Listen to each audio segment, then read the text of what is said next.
responsibility.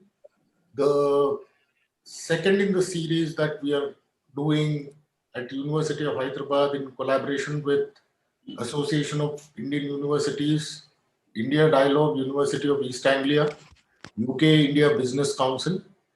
I'm glad that we are hosting the second such meeting online, although we have with us today Professor Pankaj Mittal, Secretary General of Association of Indian Universities, and Professor Daniel Rycroft, who's supposed to join us. I hope he will join us soon.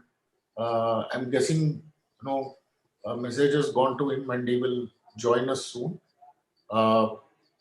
The whether it was the World Declaration on Higher Education in 1998 or the 2009 World Conference on Higher Education, uh, university social responsibility has been spoken about, and several universities have taken it up in a very big way. Universities in India are now beginning to, uh, take it up, and because by and large, public universities in the country feel that there is a responsibility that is inherently, built within them to address some of these issues that encompass university social responsibility, and a number of private institutions are not far behind in doing this. Uh, Today's webinar will focus on five major, topics, including student accreditation, faculty progression, social responsibility, including academia and industry policy partnerships, multilingualism, translation and mother tongue education, and curriculum development and innovation, and how taking up university responsibility initiatives in the university level can also help improve national and international rankings. The focus uh, is also being slowly, shifted to, or there is a link being found between university social responsibility and the millennium development goals. So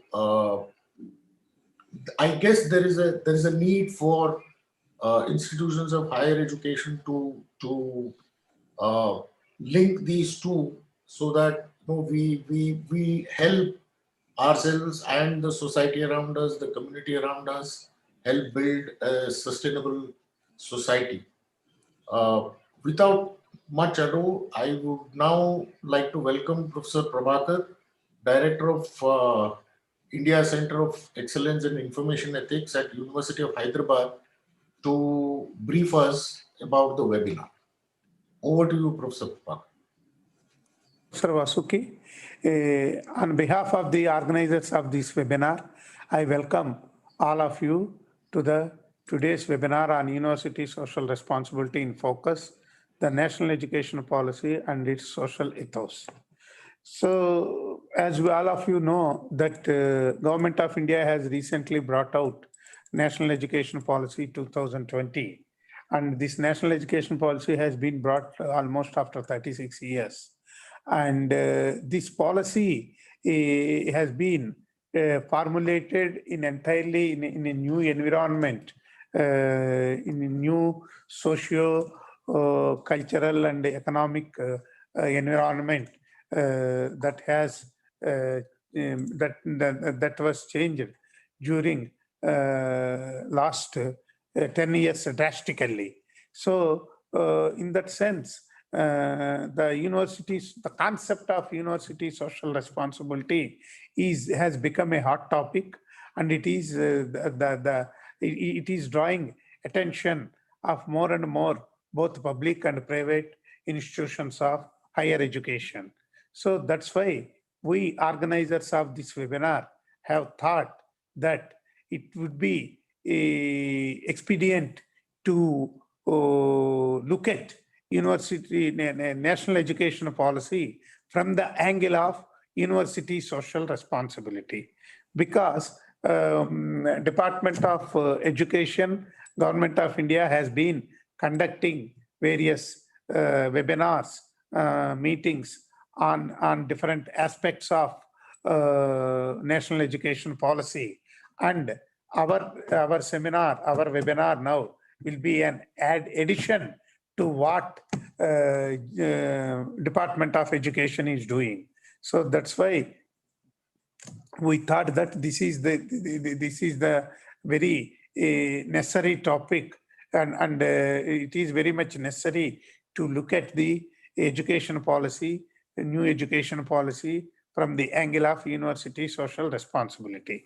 So as let me also inform you, and for some of them remind you, that University of East Anglia, UK India Business Council and University of Hyderabad have recently set up a consortium inviting both private and public universities across the globe to participate in the consortium. This consortium would be a platform for exchange of experience in the area of university social responsibility. So such platform is not what we thought is not available. So this would be, the consortium would be a very good platform for this, for exchange of experience, views, ideas about university social responsibility. And we are very much glad that Association of Indian Universities has associated with the consortium and with this seminar also. We are thankful to Professor Pankaj Mittal, Director General, Secretary General of AIU, for accepting our invitation to join in the consortium and also to be associated with this webinar.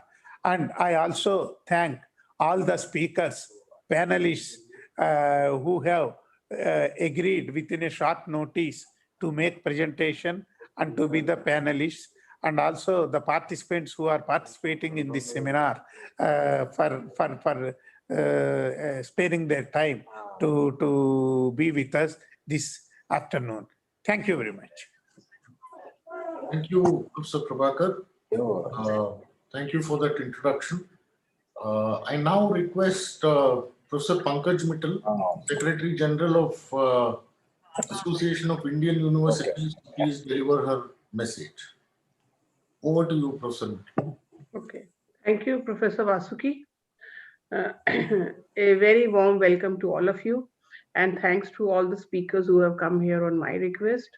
And first of all, I would like to thank Professor Prabhakar Rao for associating AIU in this consortium and for inviting me to speak on such an important topic, university social responsibility, which is very, very dear to my heart. And as I normally say, that university social responsibility is an age-old concept. Means when the first university in the world, and incidentally it was in India, when it was established, and it was felt that the university will contribute in the development of the society or the community around the university. And that was happening in the ancient times. But slowly, universities started forgetting this responsibility, and the life within the four walls of the university and outside the four walls of the university became a totally disconnected life. So there was a total disconnect between the two. Rather, the people who were inside the university felt that they are some elite class, and the ones who are outside are some lesser models. So this had to be corrected at a very, very fast pace. So when I joined as Vice Chancellor in Bhagat Phool Singh Mahila Vishwavidyalaya, that is a rural women university in Haryana, we saw to it that the society and the university, they are having an association with each other, and a positive and a advantageous association, which is a win-win situation for both. So what we did was that we made a Center for Society, University Interface and Research. I mean, I think this was the first center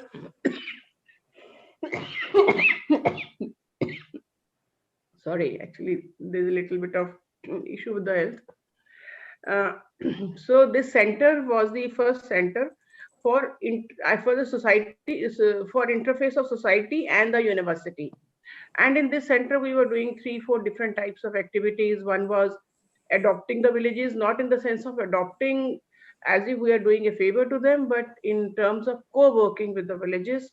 Second was developing small-time technologies for the use of the villagers. And third was having add-on courses which were run on 50-50 basis, that is 50% in the classroom and 50% in the community. Now, in these add-on courses, we had courses like microfinancing, folk medicine, integrated energy resource management. So the university students used to study in the class and go to the community to practice whatever they have learned in the class. And they were a huge success because, for example, in microfinancing, they made small self-help groups in the villages, and they guided the village women to sort of open small businesses like some grocery shop or bangle shop or even purchasing a buffalo like this. So the village women started doing something which was making them self-sufficient or self-financing type of activities. So similarly for small time technologies, we started making something like there's what we call upla making machine. Upla is a cow dung cake which is used as a sort of fuel in the rural household, and which is a necessity, but it is a very messy thing to do. Therefore, we made a upla making machine for the village women, and they were so happy to see that you put the cow dung and the husk, and out come the uplas like a small soap cake. Similarly, we made a washing machine which used to work with cycling rather than the electricity, because electricity was a huge problem in the villages. So like this, we did many activities, and this add-on courses which I was talking to you, we also did, what we also did was that we tried to tweak the existing courses in such a manner so that the like for example, geography students were asked to do some geomapping, the chemistry students were asked to do, in addition to the salt analysis which they were doing in the lab, they were asked to do the soil analysis or water analysis to tell the villagers which hand pump water is good to drink. Similarly, history students were asked to write the history of the villages. Similarly, education people were asked to do the survey of the villages in many manners. So we tweaked the existing courses so that the this university social responsibility or community engagements becomes a part of the syllabus rather than a standalone activity. So everybody was very happy, and but it was a challenge to engage the students as well as the teachers, because students will engage themselves only when some credits are given to them for indulging in these type of activities, and teachers will engage themselves only when you give them some reward in terms of, say, if not monetary, but in terms of performance assessment, some marks are given to them. So that was a huge challenge. So but then of course we because we made the courses in such a manner that, and it was being done for the first time, and then the community was also involved, and the many of our students were also from the same villages. So that sort of helped us in building a connect between the rural community and the university, and it went on very well till now. It is going on. And then when I came back to UGC, we thought that it should be a special scheme for fostering social responsibility. So we made a special scheme in the UGC for fostering social responsibility. Funding was given to the universities for doing these USR activities, for establishing centers, for doing community-based research. And then we also developed in UGC, with the help of Professor Rajesh Tandon, who will be speaking after some time, we made a course, 2-credit course for the universities, and we made it mandatory for the universities, because right now the students don't even know anything about the society or the rural, at least rural India, they don't know anything. So we have made a 2-credit course at the UGC so that the students are able to learn, and we have also requested the university to tweak the existing courses to suit the requirements of the university, to suit the requirements of the community. And one more thing which I would like to mention is that now the government of India has taken up this university social responsibility in a big way. There is a program of the government of India which is being coordinated by IIT Delhi, that is Unnat Bharat Abhiyan. In Unnat Bharat Abhiyan, the universities are connected and they are asked to develop small time technologies for the villages or customize the existing technologies with the help of the rural administration or a village administration through the district commissioner's office. So that is going on very well, and many new technologies are coming up for the benefit of the universities. So now I feel that the government is taking it up seriously in the form of Unnat Bharat Abhiyan. UGC is taking it seriously by floating a scheme for this and also developing a curriculum for a particular 2-credit course. And the NEP itself is talking about university social responsibility, that every university should feel that yes, we have to contribute to the society where we are living. And you will be surprised to see also that when we were engaging in these many activities in our university at Haryana, the social impact of that could be seen by way of, say, two things. Haryana is known for adverse sex ratio, but in our university, in the village in which the university was located, Khanpur village, the sex ratio was 1356, means 1356 women as compared to 1000 men, and the female literacy rate was 10% higher than the national as well as the state average. So this is the impact that type of an activity brings on an institution.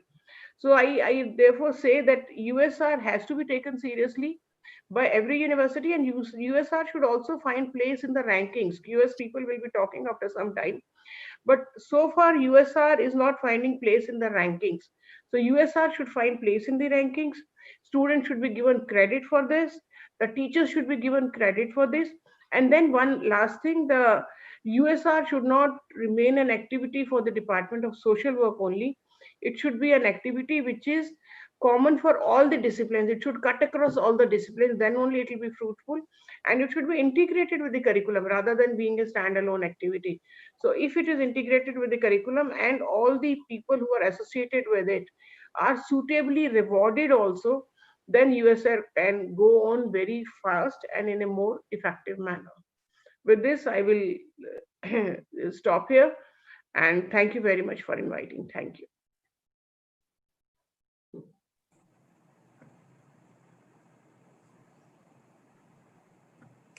Thank you so much, Professor Pankaj Mittal, for those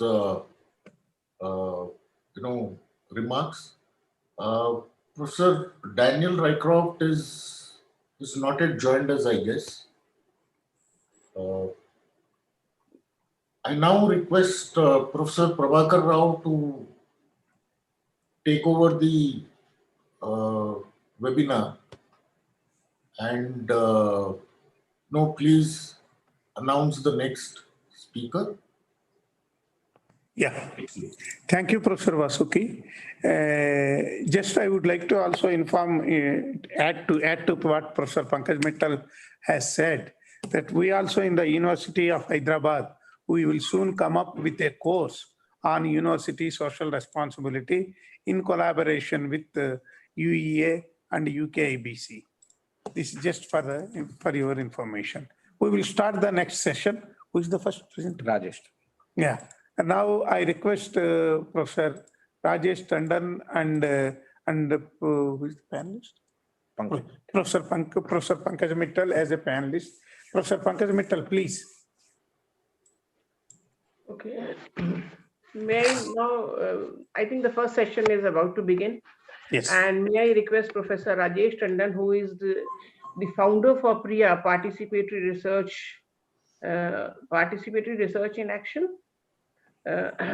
And he has done a lot of work in USR. I must admit and confess that when I was in the university making the CSOER and making so many initiatives for university social responsibility, he was the one who helped us out. He was the one who told us about USR and how many things can be taken up and how to connect with the university and how to establish connect between the university and the community, and also how to conduct community-based research. And today he'll be speaking about student accreditation and how to how to credit the teachers for USR.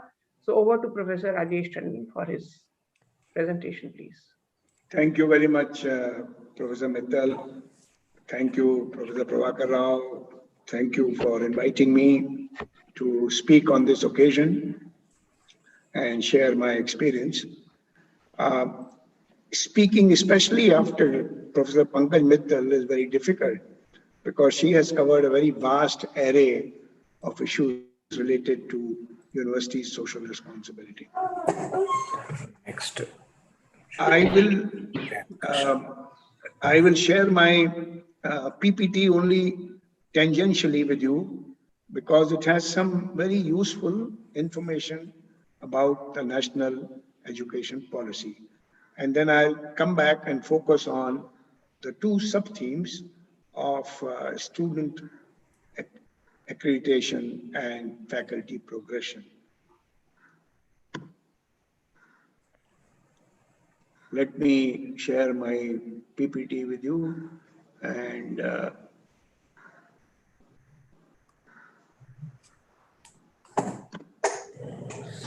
Sir. on this. Sharing your evaluation. Yes, sir. Let me share my PPT with you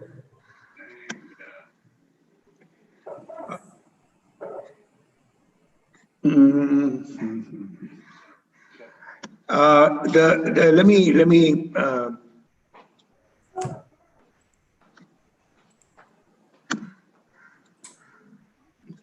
can you see this now? No. No, sir. Not visible to you? No. Is it visible now? No, sir. Not yet? Okay, let me see.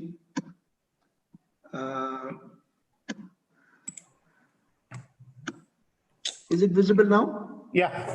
Yes. Okay, okay. Thank you very much. Sir. Move on. Okay. Let me move to the next slide. This has become frozen. Next slide.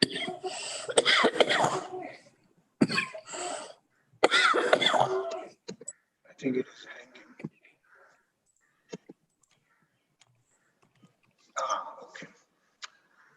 Now let me read to you some sentences from the National Education Policy because they define the meaning of social responsibility for higher education in today's context. On page 5, right in the beginning, it focuses on the purpose of education system develop good human beings, capable of rational thought and action, possessing compassion. It describes the development of citizenship, contributing citizens to building an equitable, inclusive, and plural society as emphasized by our Constitution. This is an important message from the National Education Policy. It applies to education system as a whole, but then it moves on and particularly refers to higher education. And later on in higher education, it says, important role for promoting both human and societal well-being.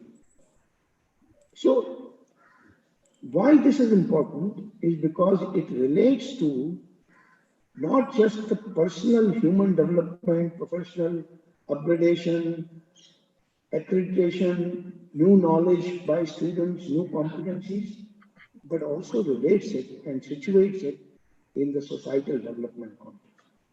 And it focuses on the Constitution's values, India's constitutional values, which is talking about upholding liberty, equality, fraternity, and justice. Now, what it implies is that, unlike what in the last 30 years or so has become, that higher education has a public purpose. Higher education is not just a private good, as some economists would say, and therefore higher education should be paid for by individuals who pursue it, because they will then benefit from it and return on investment calculation will show how much income they are earning.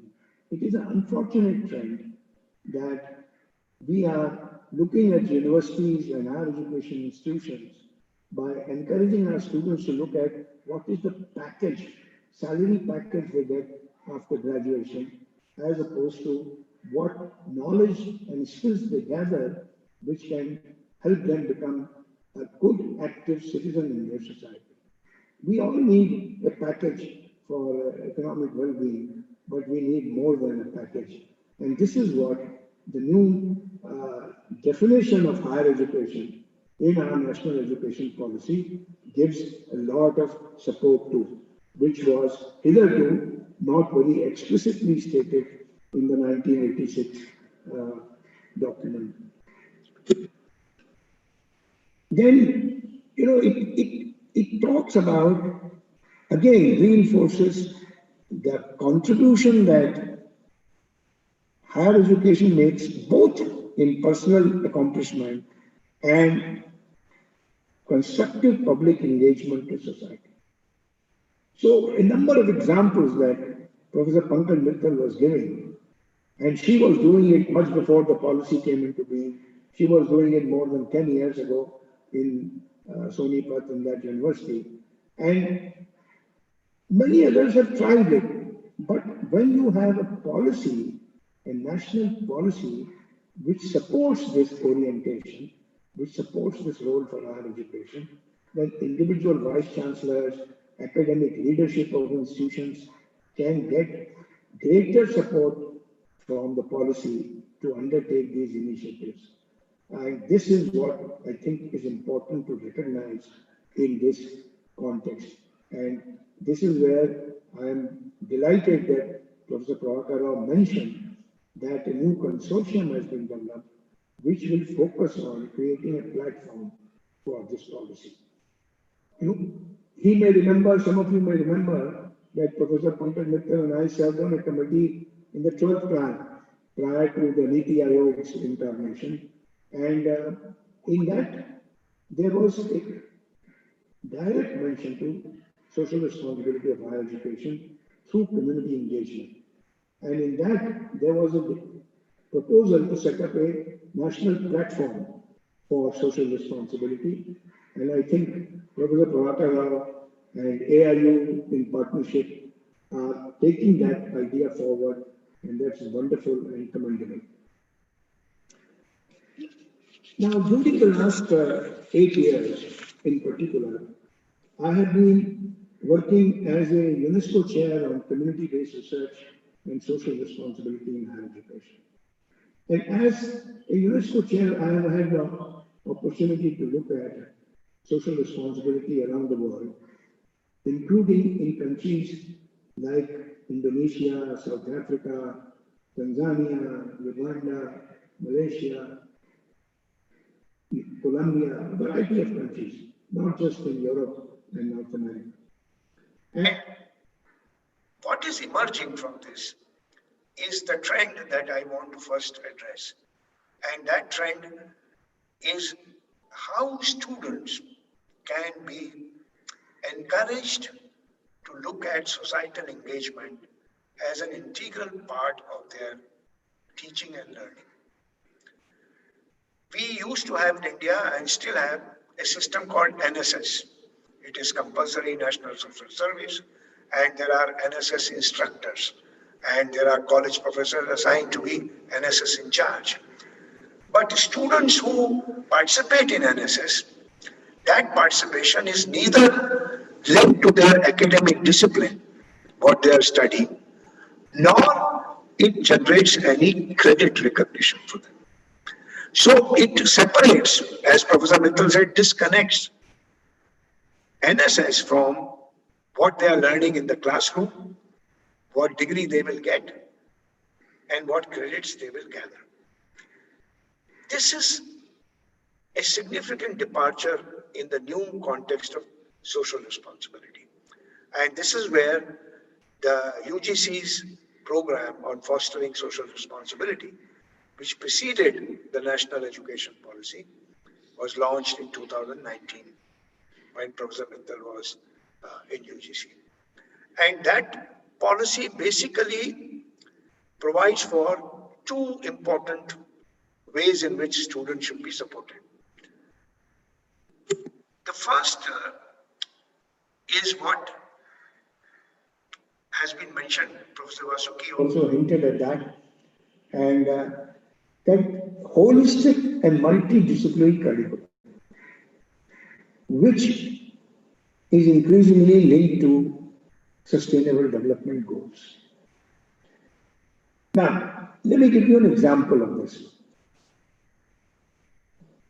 Students of civil engineering are studying various strengths of structures, designs, and they are looking at materials to be used for construction, etc. Does their curriculum today help them design village culverts or small watershed dams, or they can only design large flyovers in urban cities? Students of architecture are learning planning and building construction designs.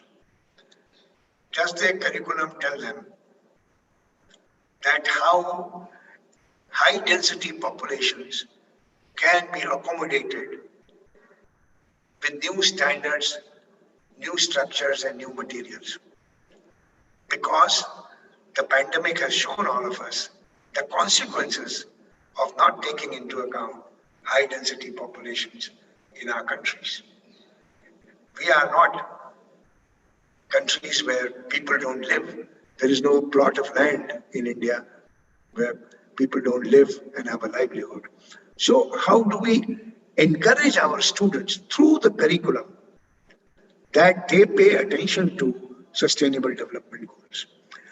There is another myth that is currently going on about teaching SDGs, and that is that you can teach one SDG at a time.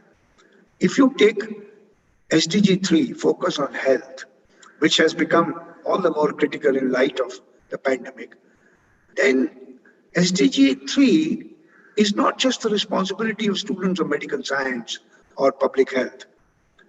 We know from our experience that preventive health, promotive health requires attention to maternal care, prenatal, postnatal, nutrition of children, safe drinking water, and safe sanitation practices.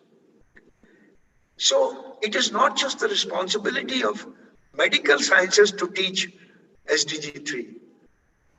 SDG 3 has to be taught in various other disciplines.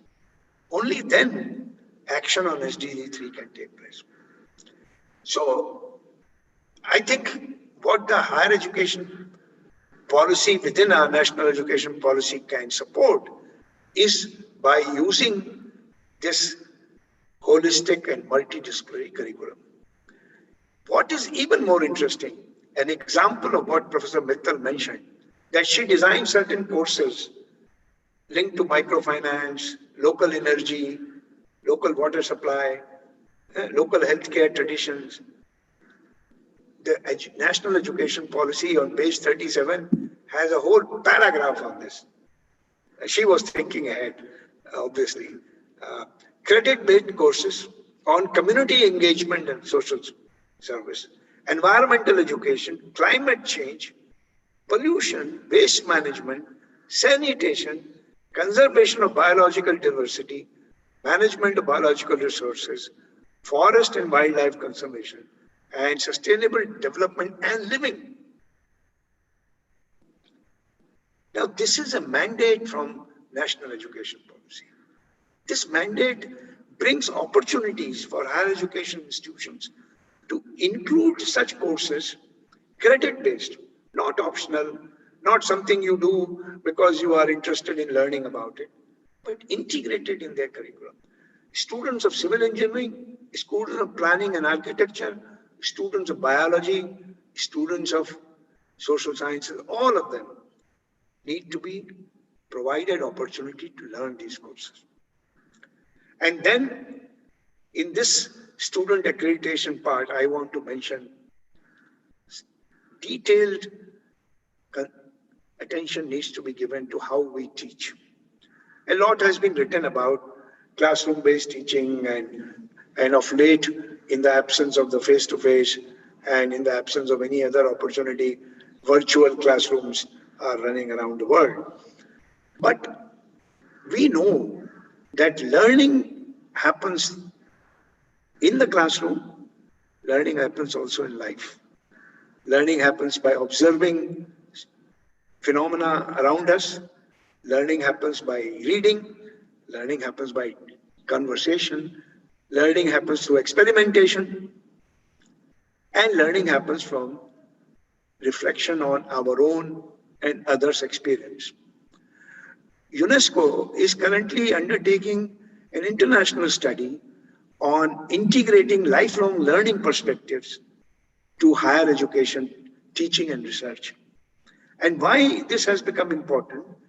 Because a large subsection of our society, if you take Indian society, a large section of the society does not go to the university. A large section of society wants, after finishing university and doing some work, for relearning, retraining, for continuing education opportunity. And therefore, lifelong learning perspective needs to be brought into the design of teaching and pedagogy for students in higher education. University Grants Commission, in its social fostering social responsibility scheme, has already talked about field projects. Professor Mittal mentioned 2-credit course, half of which will be taught in the field. Our students who graduate and then join the government, for example, as engineers or as architects or planners, many of them are recruited these days in municipalities. They don't even know how municipalities are organized. They don't know that there is a constitutional amendment for regular elections of municipalities. They don't know that municipalities have constitutionally mandated domain of work and how municipalities interact with housing societies and resident welfare associations. So when they join service, it takes them 2-3 years to figure this out. If they go and get posted in a block level where they have to interact with panchayats, they have no idea how panchayats are structured.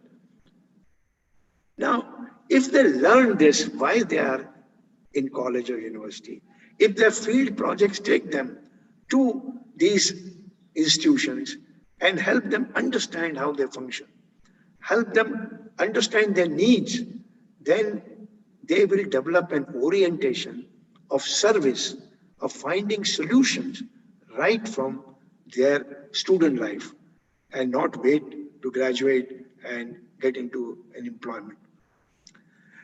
Experiential learning also would push our students to begin to respect local knowledge, community knowledge, knowledge of our farmers, knowledge of our local community leaders, women leaders, as the example Professor Mittal was giving, and many of you are familiar with that. UNESCO is currently engaged in an exercise to define open science. And recently we have been conducting a number of international webinars on this issue. Professor Prabhakar Rao participated in one of those a couple of weeks ago. And in open science, a lot of scientists would think it is about open data, open access, sharing of journal articles, etc. But open science is also about open to society, being engaged in society and being accountable to society. Open science is also being open to different forms of knowledge, not just the knowledge which is produced in universities and in the books. So I think by engaging students through learning in the field, they will develop a sense of appreciation of the knowledge that our villagers, our community leaders, our tribal people, our women have. And in today's era, when post-COVID, everybody is looking for a new normal, a lot of that new normal is going to be based on local indigenous community knowledge as well. because organic agriculture, organic health, community health, local water conservation technologies, all these are indigenous knowledges, many a times not taught in our universities and colleges. So both in terms of changing the curriculum and adapting it to SDGs and societal issues like the ones mentioned in the National Education Policy, as well as in the pedagogy, in the way we teach, more importantly, the way we stimulate learning among our students, so that they carry with them the capacity to learn wherever they are and learn from their own experience and learn from others. Learn by observing and analyzing phenomena around them wherever they are. The second sub-theme I want to quickly talk about is faculty progression. I've taken a quote from National Education Policy. It said, teachers and faculty are at the heart of learning process. We recognize that, we say that all the time. But if you ask our teachers and faculty members in many of our colleges and public universities, it is very rare that we acknowledge that they are at the heart of the learning process. And therefore, if this expression of the National Education Policy has to be given practical meaning, I have three suggestions. The first is that we should help and build capacity of our teachers to adapt curriculum to local context. While a particular theory may be universal, its manifestation and its relevance must be contextually defined. And this is possible only when the teachers of physics, of chemistry, or engineering, or sociology are encouraged and trained in some way to be able to adapt their curriculum to local context, and therefore use pedagogy of interaction in the community for learning. So students' accreditation will only work when we support teachers' training. Invest in teachers' competencies to become engaged in scholarship. Now, around the world, there are lots of deliberations, documentation, stories, case studies available on engaged scholarship.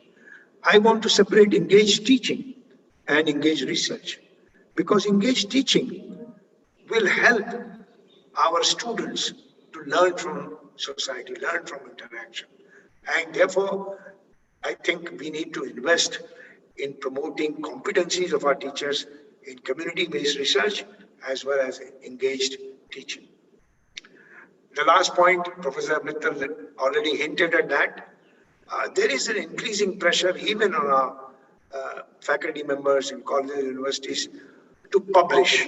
And the publish and perish is a phrase used in academia for long. Publish in certain types of journals.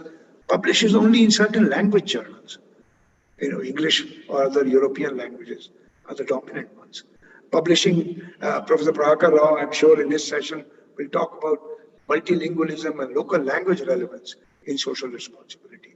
If 85% of our society does not speak English, then merely conducting research and teaching in English in our higher education creates a disconnect with our society. It creates a disconnect with local theories and concepts, as well as in our capacity of our graduates to communicate with local society. So language is an issue, what kind of journals they should write in, but also how do we make sure that their assessment and their incentives structure is linked to promoting engagement and engaged teaching. I know that NAACS certification, etc., has some, but that is underdeveloped. I would appeal to all of you that in this consortium that we are talking about, we should bring examples of how templates can be developed, which are indigenized and localized to be able to incentivize teacher assessment. There are many ways of knowledge mobilization. Knowledge mobilization as a concept has been inducted now in research funding. European Union's responsible research and innovation stream of work, Canadians' stream of work, many streams of work. Researchers are asked, how will you share your knowledge? And the only thing we teach them universities right now is you share your knowledge through conferences or journal articles. But there are many ways, because stakeholders in research are not just your peers in academia. Stakeholders in research are also various actors in society. And if you want your research to have impact on policy making, if you want your research to be used by Zilla Parishad and municipality, you have to find ways in which you share your findings and help them make use of them. So this knowledge mobilization methodology in various ways needs to be also included in training of our teachers, but also in incentivizing their assessment. So let me just end by talking about how social responsibility can be carried forward. I think many universities have begun to write a new strategic vision. When they write a strategic vision, they tend to keep the three missions separately. They write some element of the vision about teaching, which I prefer to call learning. And they write something about, research. Nowadays, it is very fashionable to say we are the top 10 research universities in the world or in the subcontinent or whatever. And they write separately about service, which gets equated to seva in a sort of a patronizing sense. I prefer to call it service. The flip side of service is empowerment of our community. So when we write a vision for the next 5 years, National Education Policy is now expecting our higher education institution to produce a societal vision. I would suggest that you try to integrate the three missions so that no mission is ghettoized, no mission is put in a corner. Many a times, people who do teaching in our universities are not the ones who are receiving big research grants and are not the ones who are doing service. Service learning, engaged teaching, and engaged research can be integrated.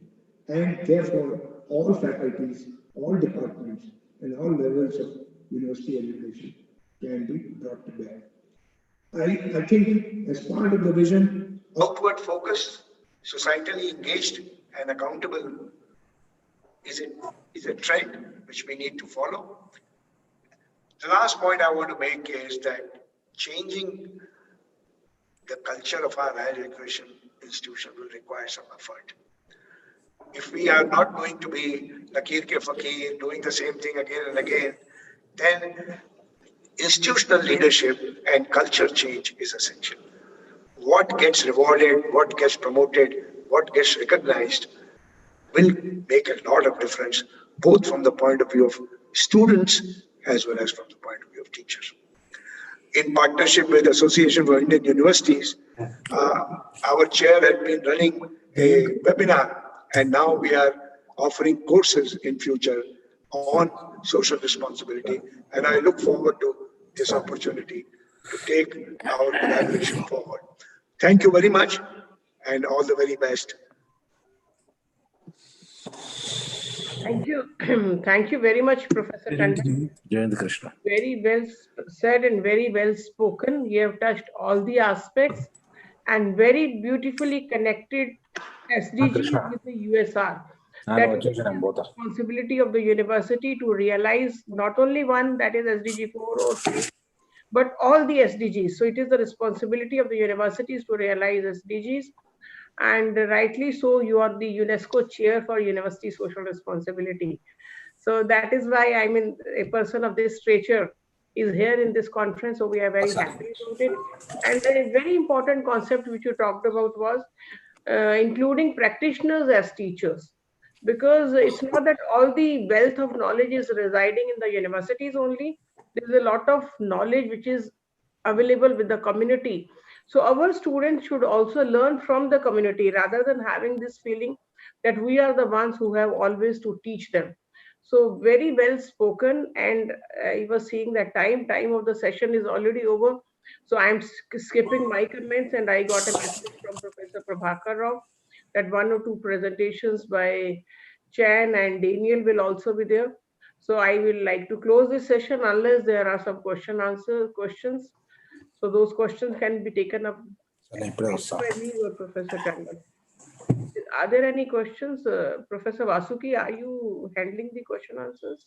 Yes, I could do that. In fact, I have a question for Professor Rajesh Tandon. Sure. Professor Rajesh Tandon, I asked this question because my university has sent out a note saying we need to look at how to implement the new education policy in the university, over the next couple of months, and probably come up with shall I say, a strategy paper on how to actually go about implementing it in the university. Now, my question to you is, do we, with the courses, with the programs that are already there, that students are going through, they have a fixed academic structure. There is a 2-year program, there is a 3-year program, 4-year program, and so on and so forth. Now, bringing in elements like university social responsibility, sustainable development goals, field level engagement, all of these will require additional time, both on the part of the students as well as faculty members. So,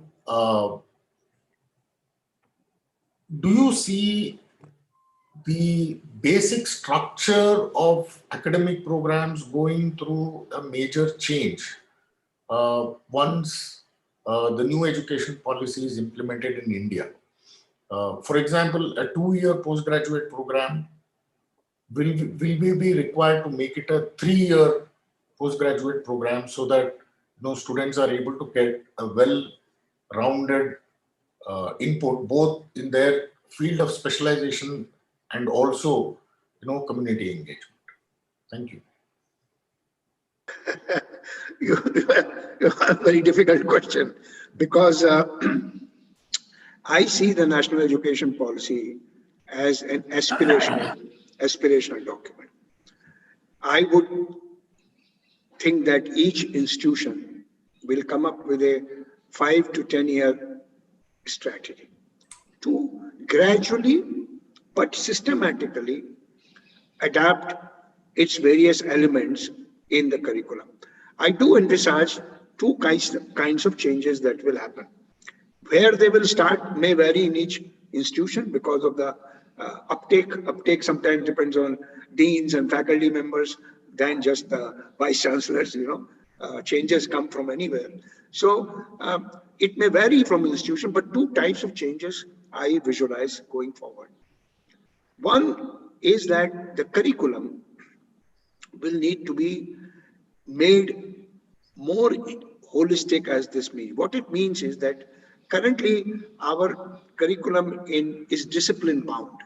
And actually, if you know it better than I do, that there are discipline, I call them discipline godfathers, mostly they're godfathers, maybe godmothers, who sort of define. So if a new school of social work starts, then godfathers of social work will say, this is what is the curriculum for social work. Now, this is going to change because you may have to take into account other stakeholders. You are already doing it in some courses for industry. Management courses, management school, they interact with industry much more. And they bring them on their advisory group and all that. But in other courses, other programs, there is not so much of interaction. The historically agricultural sciences and veterinary sciences have interacted with farming community much more. Historically, the health sciences, medical, public health have interacted with so-called the patient community, if we can call them. But other disciplines and programs so the curriculum change in interaction with those whom we can call stakeholders of that. And this is where the sustainable development goals will need to be integrated. In Indian context, I am most worried that we are not making the desired effort. And I am happy to work with anybody who wants to say, let's make the curriculum change to align it with the aspiration of SDG. Because our professionals who are going to graduate in the next 5 years, they will carry the burden of implementing SDGs, not those of us who will retire. So are we preparing them for SDGs? And the second major change I see is in the pedagogy, which means, programs like service learning, internships, field projects, which will not mean adding study hours or credit hours, but redesigning. I remember a conversation we had before the pandemic with Professor Bhushan, the vice chair of UGC, and I think Professor Mittal was also there. And he said, why can't we have students placed in community for 6 months, one semester? And of course, they will get credit for that period. It's not just, study leave kind of thing. But in order to learn from the field, our assessment system, our teachers' capacity to assess learning from that and facilitate that learning will have to be strengthened.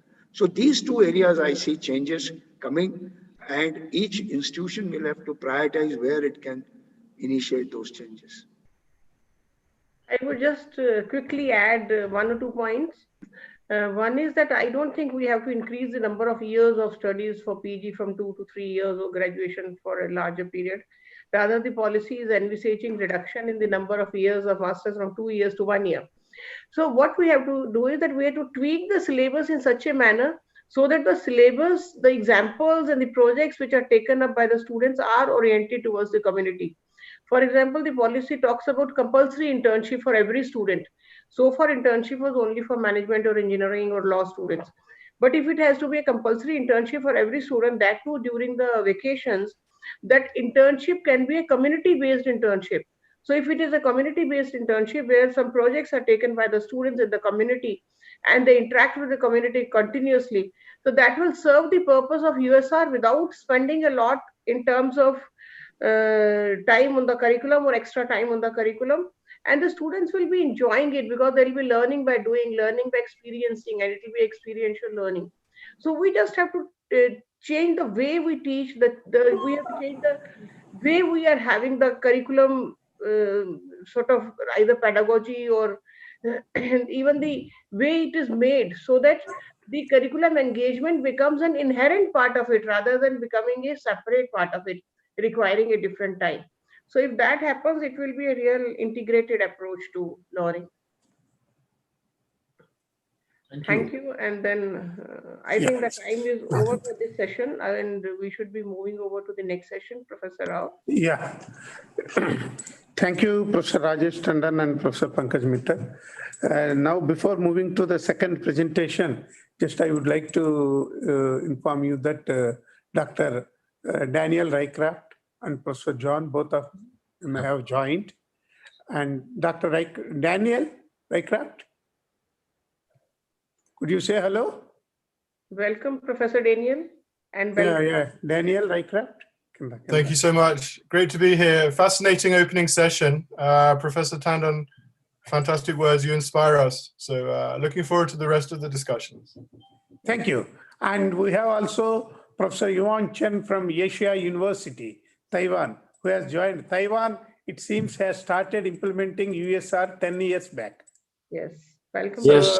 Hi. Yeah. Chen. Yes. Yes. Could you please say hello? Hello, everybody. An excellent webinar. Yeah. Thank you. Mm-hmm. Now I request Professor Shailendra Mehta to speak, and then Professor Jayant Krishnan to be the panelist. Thank you, Professor Rao. And I was watching with rapt attention first Professor Mittal and then Professor Tandon speak about their initiatives and their aspirations. So what I'm going to do today is I'm going to share a PowerPoint and share some experiences that we've had in implementing programs like this. Believe it or not, the institution that I represent, MICA, it used to be called Mudra, the Mudra Institute 5 years ago, was set up about 25 years ago. And it's a fairly young school.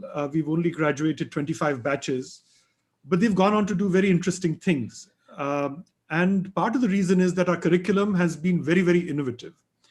So many of the things that we are talking about right now have been done at MICA for the past 20 years.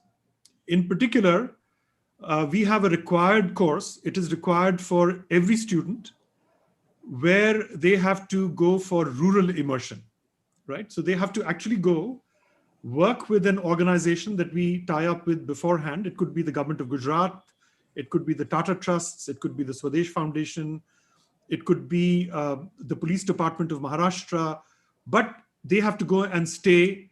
It can be a company like Jaipur Rugs, but they have to go and stay in a village for at least 2 weeks and carry out an ethnographic study and a social impact study. So this is something that we have been doing, and we've built upon this, and we've basically added 3 more programs. And I'm going to very briefly talk about those, and I'll give you an example of the kind of work that we have done there. Okay. So with your permission, may I share my screen? Because I think it'll be easier with a PowerPoint. Professor Rao, may I share it? Please. Okay. I hope you can see it, right? Yeah. Okay, excellent. All right. So why are we doing all of this? Basically, some of us are Hindi speakers, and we all learn this in school.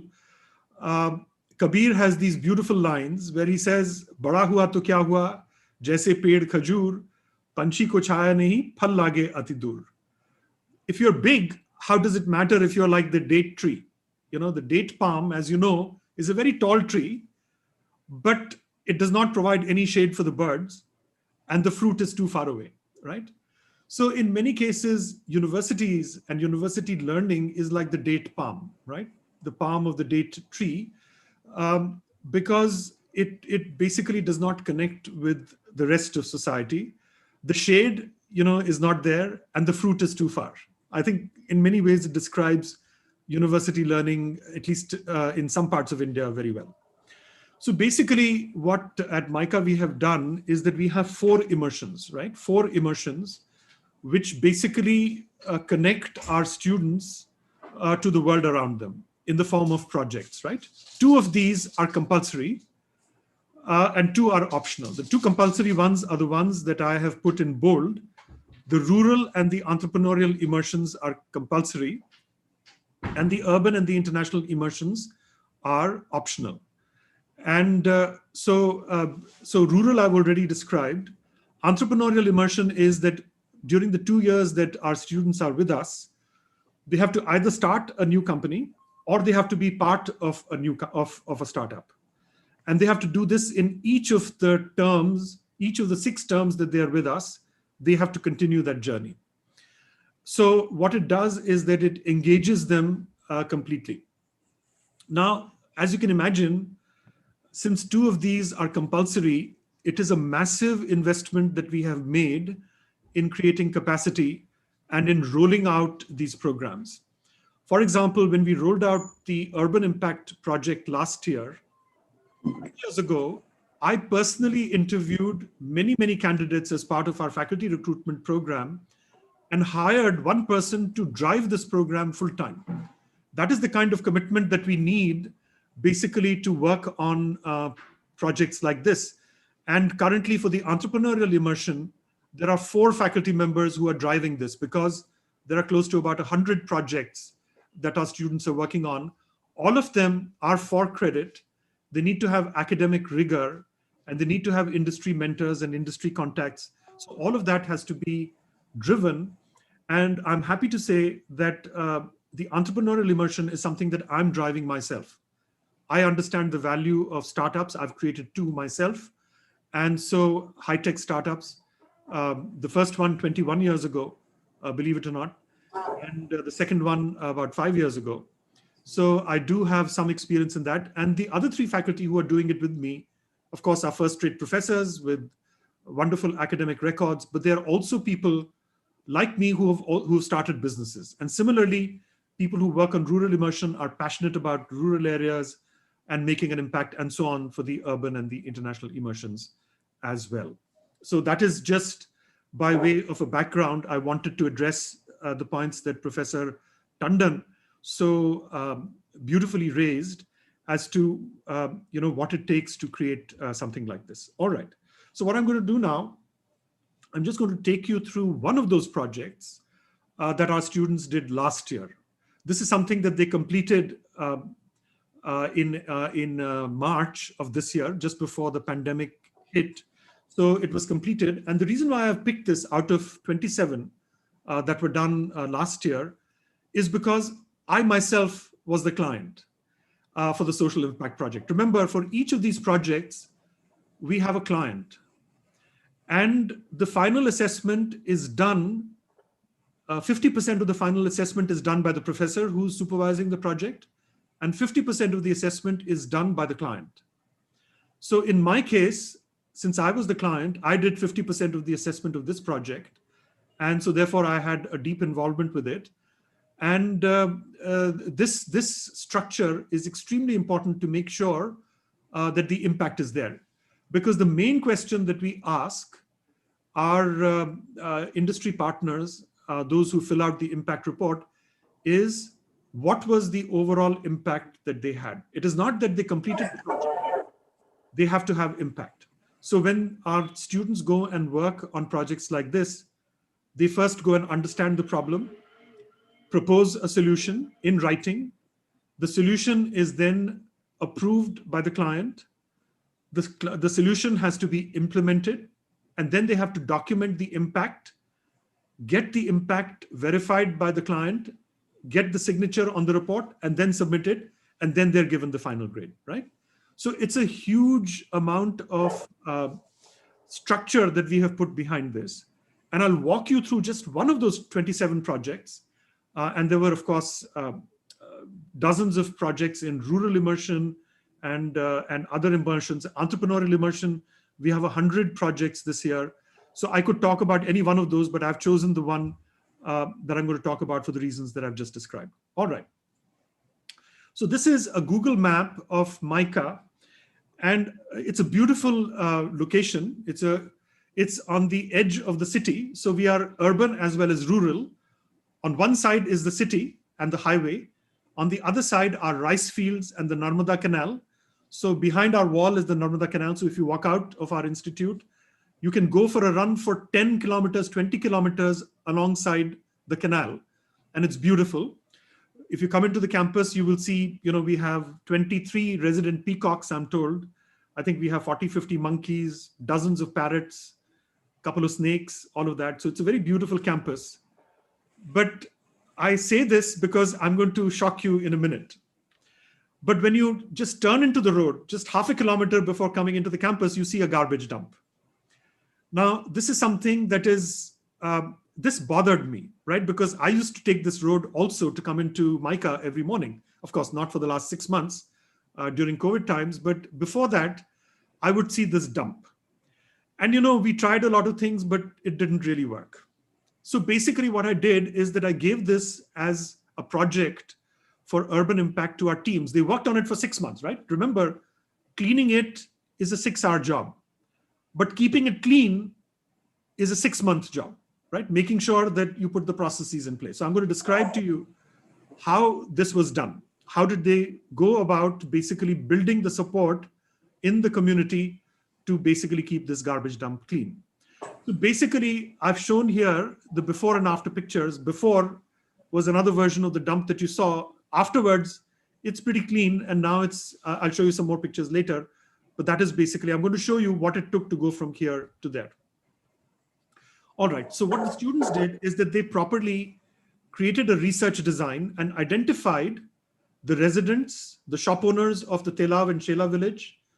They identified one of the key influencers, the Sarpanch of the village, the Talati or the accountant from Shela and Telav, village members, commuters, and people like that.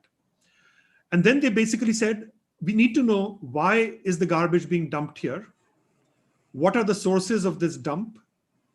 Who are the stakeholders? What is the current disposable habit of the Telav community?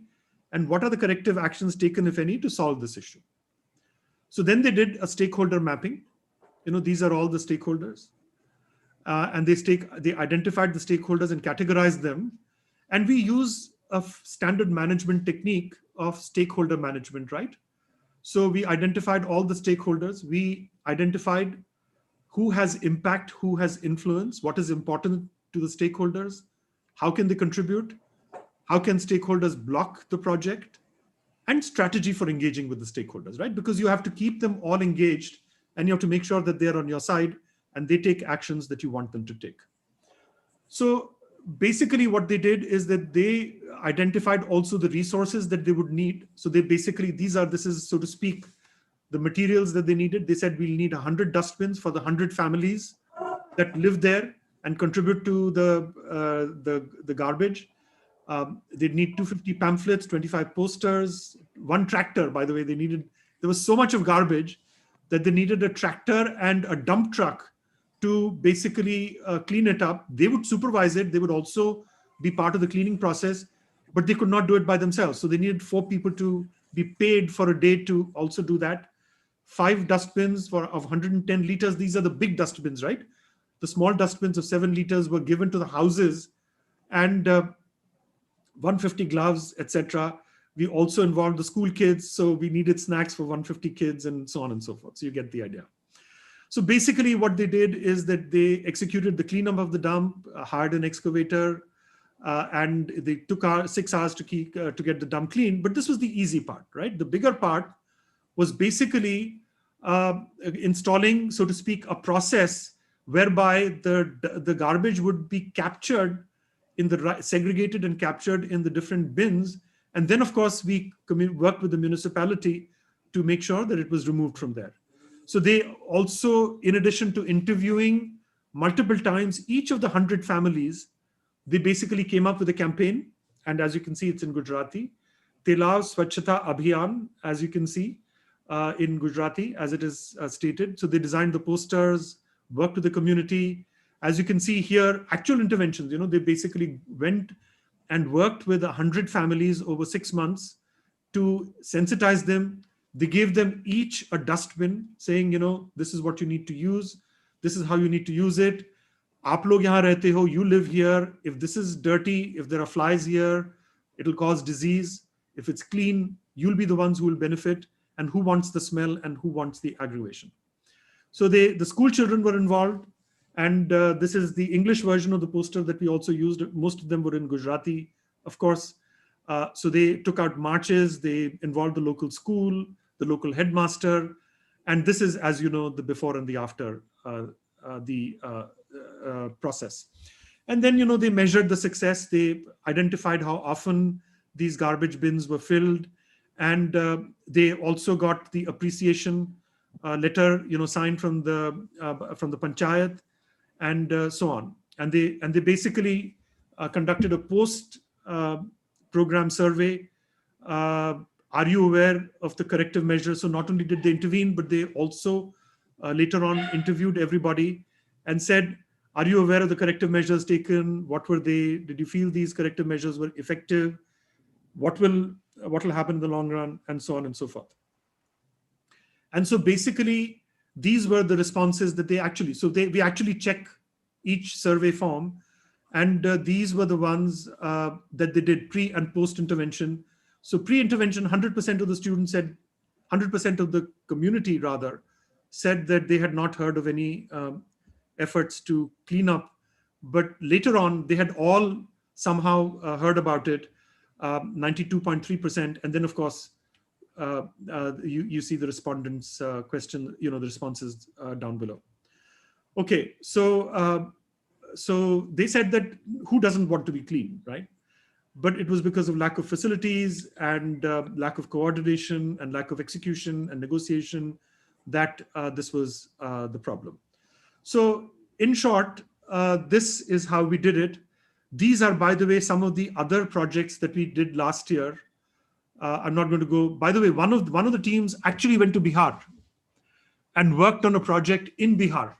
So the urban impact was not just locally; it was also done outside of Ahmedabad.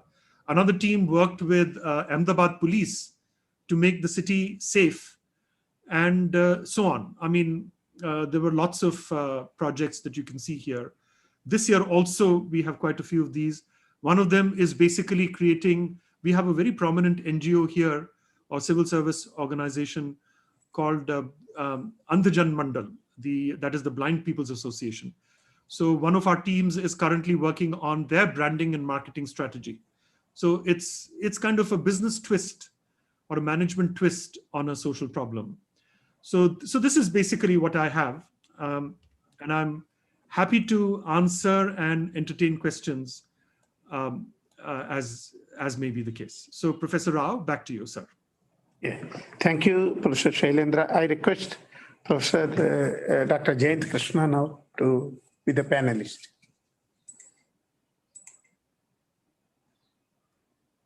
Dr. Jayant Krishna? Hello? Hello, Jayant Krishna, where is he? Dr. Jayant?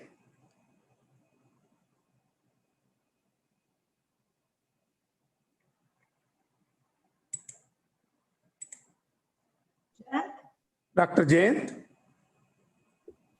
He left or what? No, I think he's there. He was there in the beginning. Yeah. Just a second. Let me have a look. Where is he? He left. I think he's not logged in currently. No, he was there all this time. Yeah. Let me just check. I'll just give him a call. Give me a second. So let me ask you in the meantime one Yeah, question. in the meantime, yeah. Is it a challenge for you to engage the students and teachers in such a project, or they come forward? Next one in the presentation. Right. So I think you're absolutely, see, since we've had this tradition of rural immersion, all students are familiar with how powerful that is. In fact, I'll tell you a story about that. I think a year ago or a year and a half ago, one of our alumni basically came to my office. He had graduated, I think 15 years ago, 16 years ago. Today, he manages a $1 billion business for Google for North America. But he's sitting in Gurgaon, because his business is entirely digital. And for family reasons, he wants to be in Delhi. So he's based out of Delhi. And so he had come to see me. And I said, Parush is his name.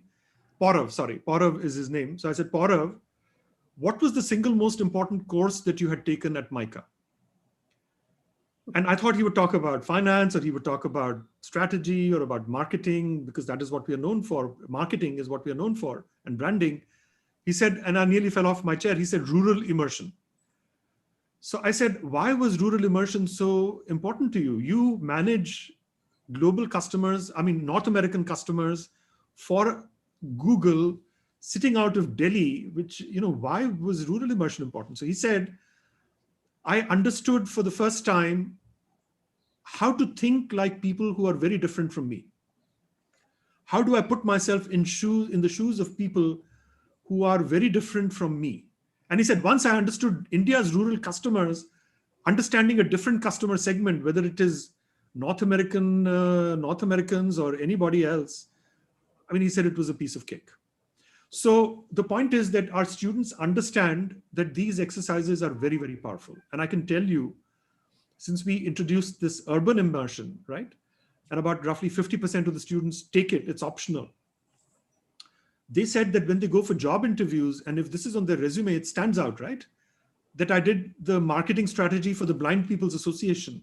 If you have all the other things, this will really stand out. Or I did a 6-month project on cleaning up a massive garbage dump in the community. It stands out, right? You may have all kinds of other things.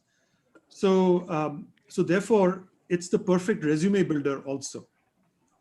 So they understand that they will stand out because of this, and it's very individual, right? It's not that we give the same project to everybody.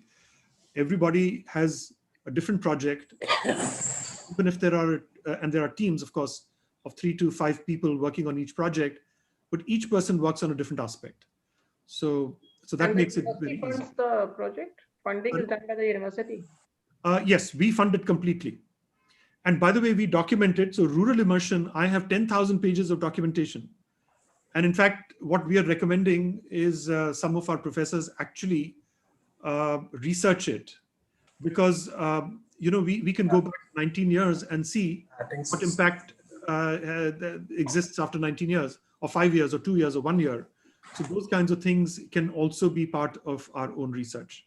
So we have very good documentation, and we want to do impact assessment, and that is of course part of research as well. Professor Rao, now Professor Jayant Krishna has joined. Yeah. Just now I saw the message. Professor Jayant? Yes, I'm there. Yeah. Yeah, please. Sorry, my internet was down for a few seconds. I was out. Yeah. Yeah. Is it my turn? Yeah. Thank you. It was wonderful hearing Professor Pankaj and Dr. Tandon later. I think Professor Pankaj gave a very good overview of how you should mainstream university social responsibility rather than it lying outside in a pocket. And Dr. Tandon also gave an excellent overview.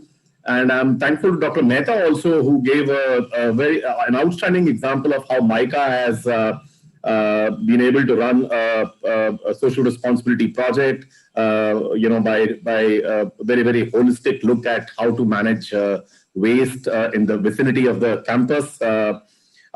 So a lot that I wanted to say actually has been said. That's a problem if you're not among the first few speakers. But nevertheless, so I think I must share a few thoughts on it. When the UK India Business Council has had a role in giving inputs while the national education policy was being drafted, and after its release, when I had a session with Dr. Kasturi Rangan, I remember very specifically about talking about the university social responsibility. He did mention that one should not see this as one more monkey on the shoulders. Typically at the university, the attitude to any new introduction is, oh, there's one more monkey on my shoulder. And I'll have to somehow manage and show on paper that, yes, we are compliant and we somehow meet the requirements. The idea is to actualize it. Idea is to embrace it, not just in letters, but in spirit. That is what Dr. Kasturi Rangan mentioned, that this has to become the soul of the university rather than one more monkey or few more monkeys on their shoulders. That's very, very important. I mean, my thoughts on the social responsibility are obviously colored by what I saw in my 2.5 decades that I've spent with the Tata Group. Jamshedji Tata, who started the group, he used to talk about a free enterprise. And he used to say that, the very purpose of in a society, the purpose of a free enterprise of an enterprise is not just to work for its stakeholders, but a free enterprise must exist for the community. The very purpose of existence of an enterprise is for the community. And that ethos continued in the group. I'm so proud of having been a part of both Tata Sons and TCS for such a long time. And you would be surprised, Tata Sons, which is the holding company of the group, even now 2/3 of the profits of Tata Sons, which come through the dividend income of the companies it owns, is actually plowed back into nation building, into the community. And as JRD Tata used to say about profits, he used to say what comes from the people must go back to the people many times over. So, I'm deeply influenced by that policy. And, I had the opportunity when I was with the Tata Group before I joined Government of India, the Skill India Mission, as the CEO of National Skill Development Corporation. Much before that, I worked with two institutions, IIT Kanpur and IIM Lucknow, in driving one of our corporate social responsibility programs through the universities, and I would like to talk about two projects especially. So Mr. F.C. Kohli, the father of the Indian IT industry, you would have seen, we just lost him 4 or 5 days back. I mean, he was like a guru and a lifelong mentor to me, often used to call me as his fourth son. And he, after he retired from TCS as the founder, CEO, and also, as known as the father of the Indian IT industry, he looked at a lot of root causes in India and said that illiteracy is a fundamental root cause for so many other problems that India encounters. And he looked at the Government of India's National Literacy Missions program, which used to take about 250 contact hours of learning before an illiterate person used to become literate. So he used computers, puppetry, and imagination and voiceover, and tried to create a computer-based functional literacy program, which used to reduce those 200 to 250 hours to about 40-50 hours.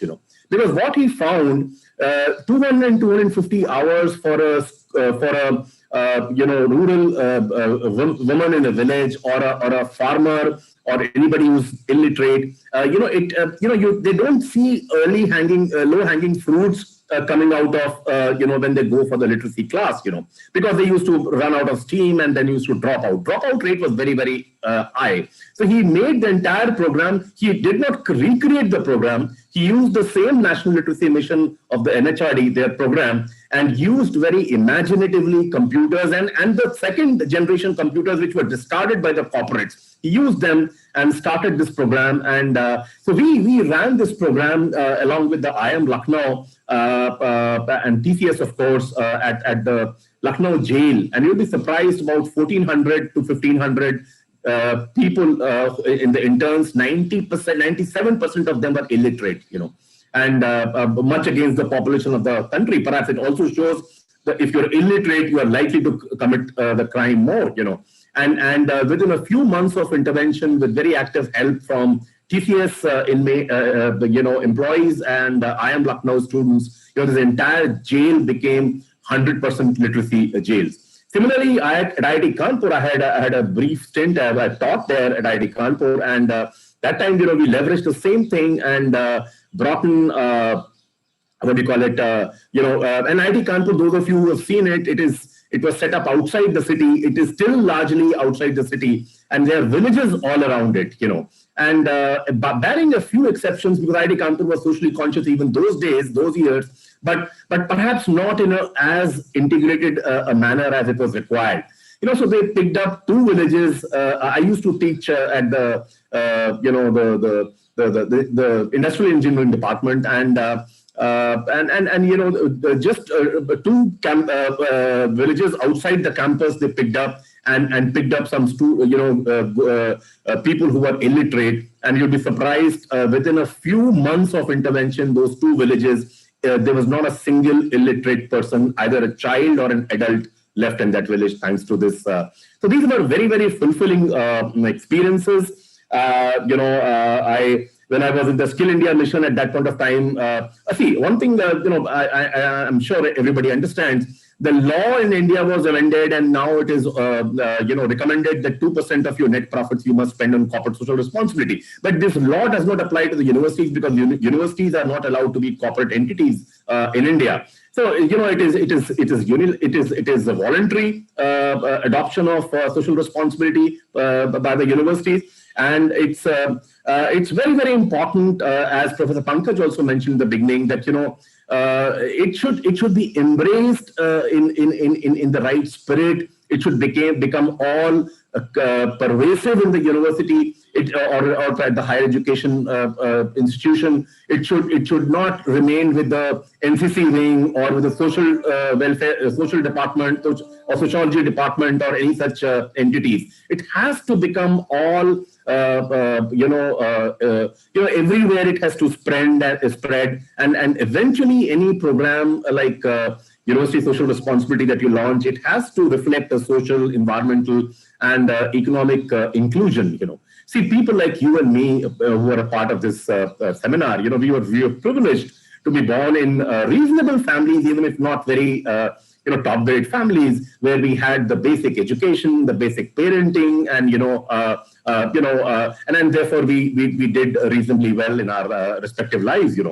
But it'll be a shame if we don't look outside and not do something for the community. That's extremely important. I mean, I get reminded of Dr. APJ Kalam, with whom I had a very, very good working relationship. In fact, he used to call me the funny Tata boy. I don't know why he used this term every time he'll meet me, or I'll speak to him, invite him for some of our events and things like that. He used to say that India does not have a problem of unemployment. It has a problem of unemployability. How do we ensure that universities do not remain an oasis? Institutions of higher learning, they do not remain an isolated center of excellence, and all around them is a cloud of ignorance. It's very important that how do we, literacy is one example I gave. How can we make the youth around us, employable? How do we? A few years back in the erstwhile Planning Commission, I was a co-convener of a task force which had to look at the employability issues. And to our utter surprise, we found that just about 10% of our students, university students, college students are employable.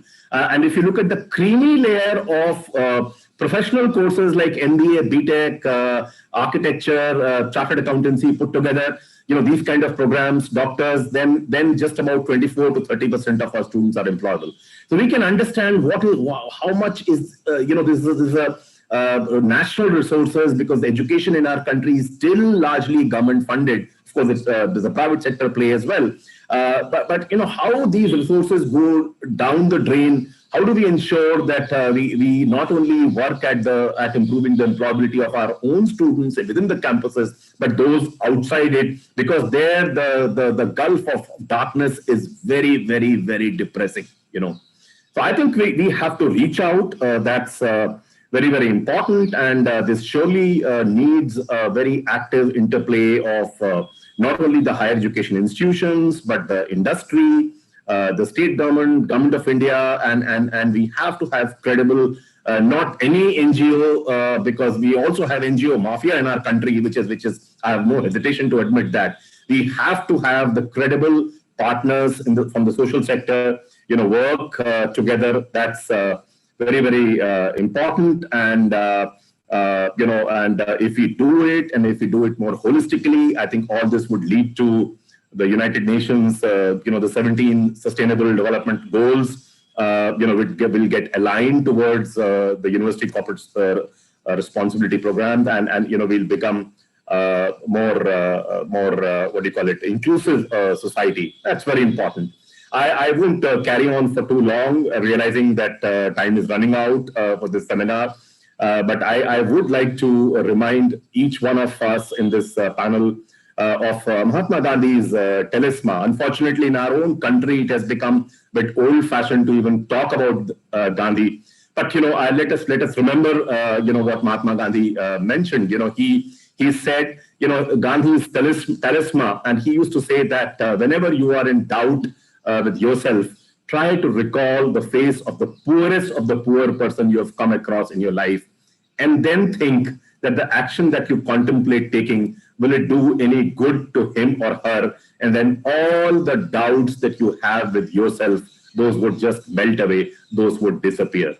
So, if we make sure that, whatever we do, we look at the underprivileged, we look at the deprived people, if we look at the school dropouts, if we look at, those sections of the society that need help, those have not been as privileged as you and me. I think that would be half the battle won, and universities and higher education institutions would do a great job by creating a more inclusive India, a more inclusive society, a more diverse society, and we would have moved closer towards a developed India that all of us surely dream. Thank you so much. This life really comes to us but for once, and any good thing that we could do through our professions, be in the corporate sector, in the government or the university, let's do it today, because tomorrow may never really come. Thank you so much.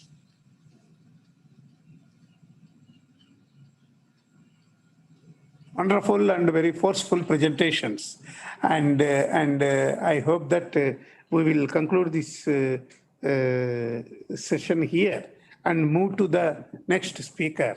There is a small change. since the Chitra and Prachi who will speak after me have to leave little early, I will speak after Chitra and Prachi speak.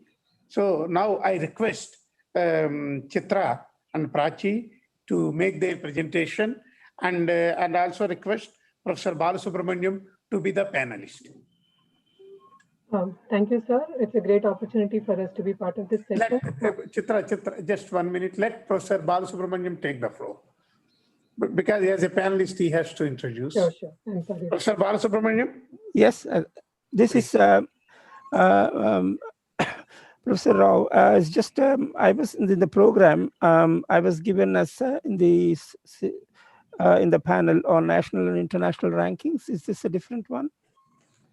The same one. The program that was the same one. So same. Mr. Ashwin Fernandez, regional director. Yeah. Ashwin Fernandez. Instead of Ashwin Fernandez, Chitra and Prachi are going to make presentation. Okay, because that's we have fine. some other commitment. Okay, that's fine. Yeah, no problem. No, I know, because I was just looking at the program. Okay, welcome to both of you. I think in this panel, we're going to cover a very important area, and it's already been raised in the presentation by Pankaj earlier, that how do we integrate the USR in terms of rankings. So I think I welcome your presentations, and then one of the things that we could look at is what are the major rankings that are used by universities elsewhere in our consortium. I was looking at the Asia University, and I'm very pleased that Professor Chen is here. They have on their website 4 different international comparisons or international ranking systems against which they have put their scores. So maybe I think in India as well, there is a local one which has been come up. So maybe I will leave the floor to you, and then we'll come back looking at them. Okay, sure. Thank you, sir. Thank you. Good evening, everyone. I tender an apology on behalf of Ashwin because he had to attend a board meeting, so he couldn't be present here today.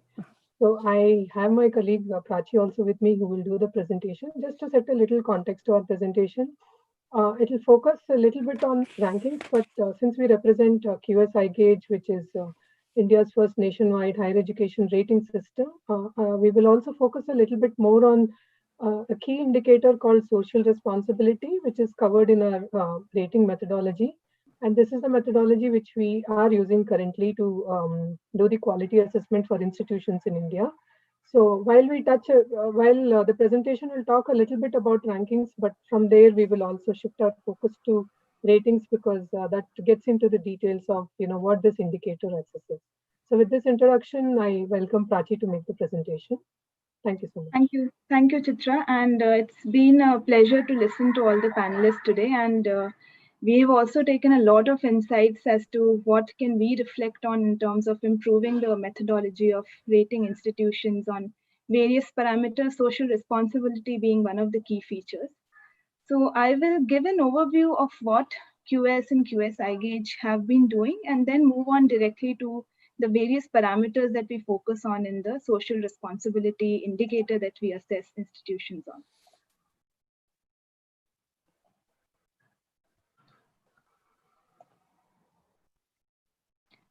So since a lot has been talked about the national education policy and the focus on university social responsibility, we also realize that the mission of QS, which is to enable motivated people around the world to fulfill their potential by fostering international mobility, education achievement, and career development, is something that aligns very well with university social responsibility as well, because we have been working in the space of higher education and have now also started exploring the school education domain as well to tie all things together.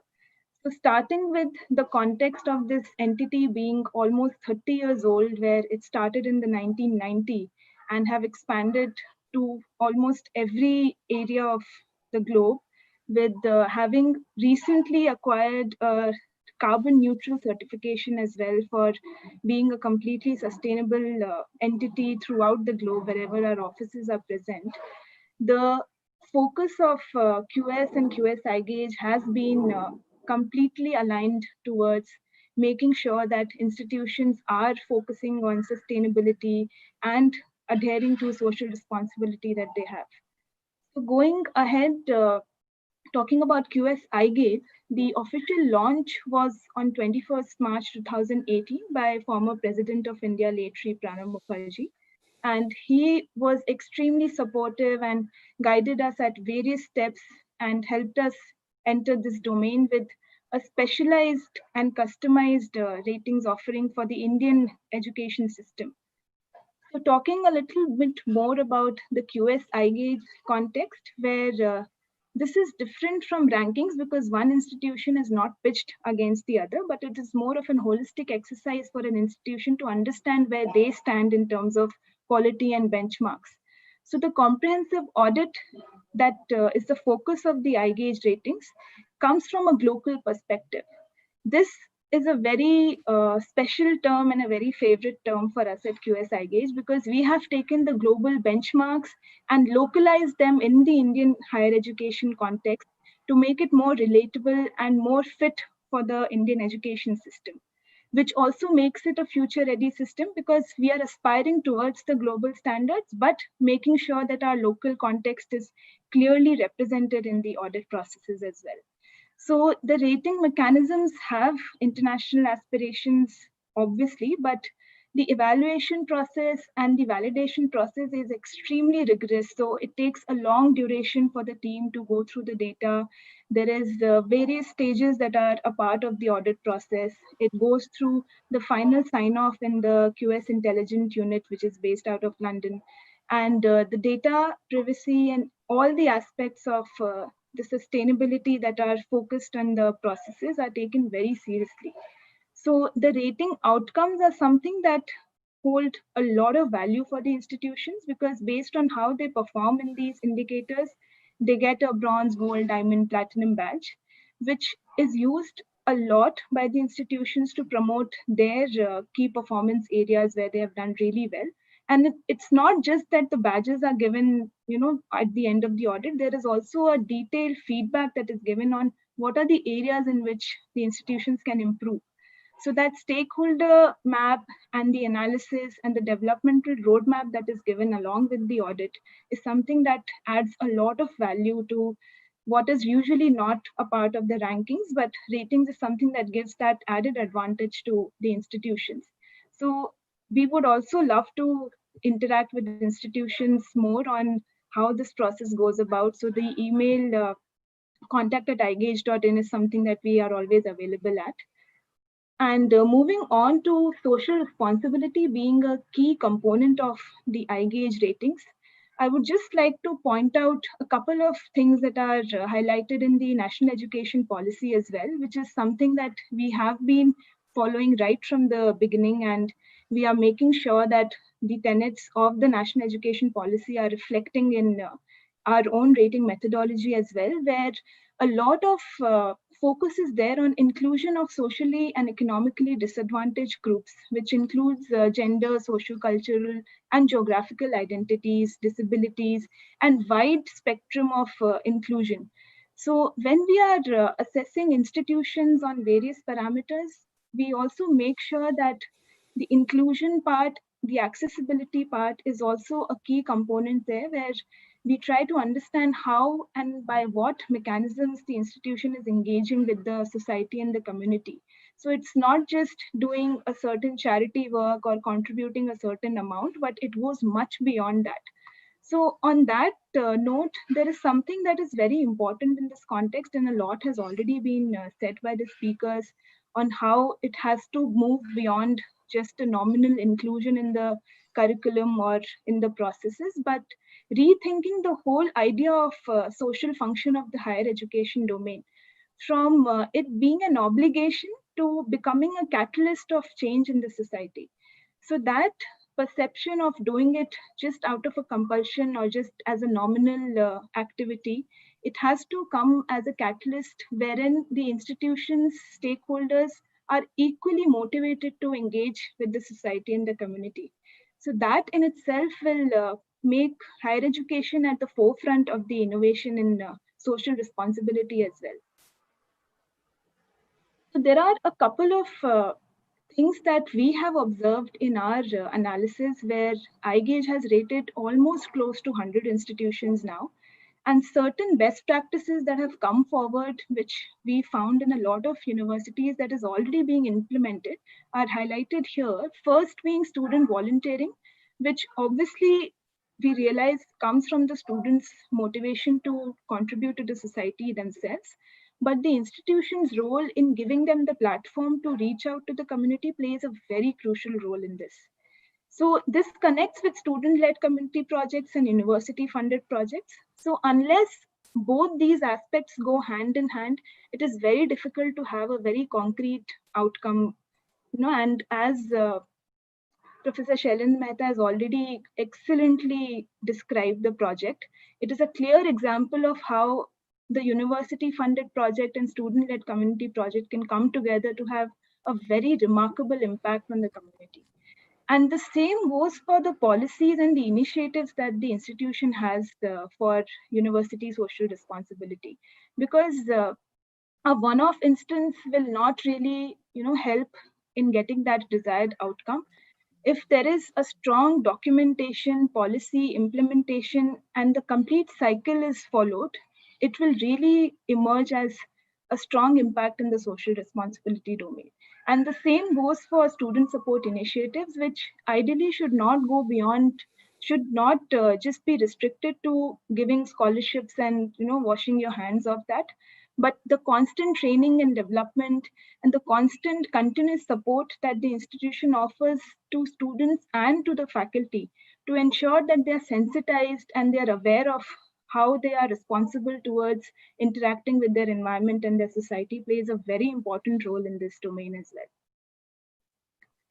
So I'll move on to what we assess from the QSI gauge rating point of view. So the first criteria that we assess is mechanisms of social development. So this is where we try to understand what are the various ways in which an institution is reaching out to the society. The second is community outreach activities, where we see the students' engagement with the surroundings, with the environment, with the community. So what kind of variety is there? How many students, how much time do they give to these activities? And what is the time duration of the activity and the engagement? The next component that we look at is the recognition the institution has received for social development. And there also we have a lot of checks and balances in place to understand on what exact activities an institution has been recognized, because we often get information which can be written off as recognition for social development, but the impact level is quite low for that. So we make sure that all the evidences that we get for recognition for social development are actually having some impact and contribution to the society. Environmental impact is again a policy-driven indicator where we see on various aspects how the institution is ensuring that they're a sustainable campus in terms of their infrastructure. Have they undergone a green audit? If they haven't, a lot of them get motivated to do so in the audit process as well. If they have any policy on energy and water conservation, recycling of waste, eco-transportation, and in the process of audit, they often realize that there are certain things which they are doing, but they're not documented. So that is something that really comes out well for the institutions during the audit as well. And the last component that we look at is funding for social outreach. So this again goes without saying that there is a complete checks and balances processes in place to understand how and how much amount the institution is contributing towards social outreach activities. So like Professor Pankaj already highlighted that the ranking system does not include social responsibility in that detail, and that is something that we also believe that it is not reflected in that explicit focus as it should be. But ratings is something that has more than compensated for that lag there, and there is a lot of detailed intervention that has been made in terms of assessing students on how to enhance and expand their social outreach activities.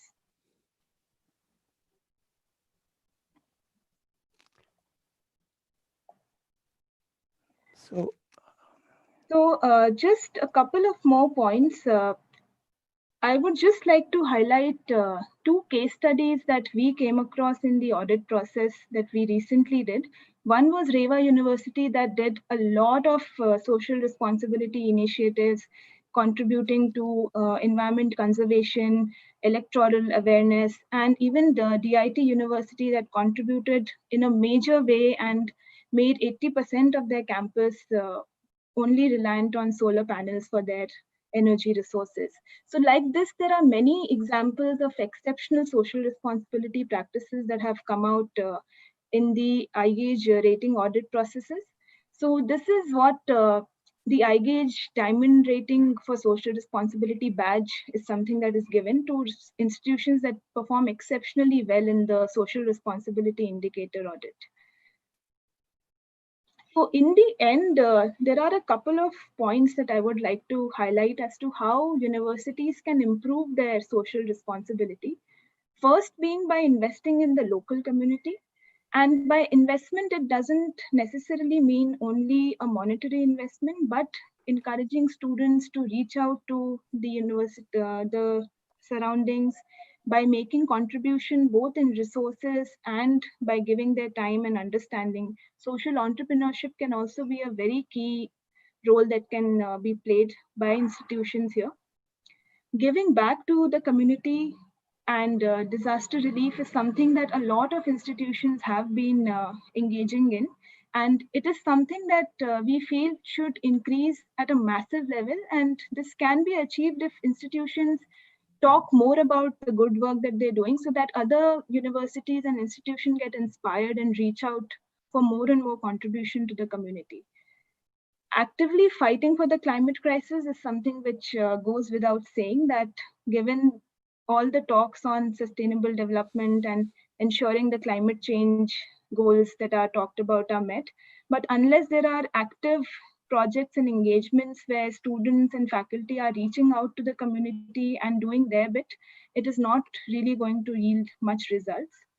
For universities to recruit students and encourage graduates to work within their own region is something very challenging because of the challenges we have in the economic infrastructure and the lack of jobs especially in the areas that are not so well developed. But that is something that encourages institutions also to think about what their social responsibility actually is and how is it going beyond just making a financial contribution to the society.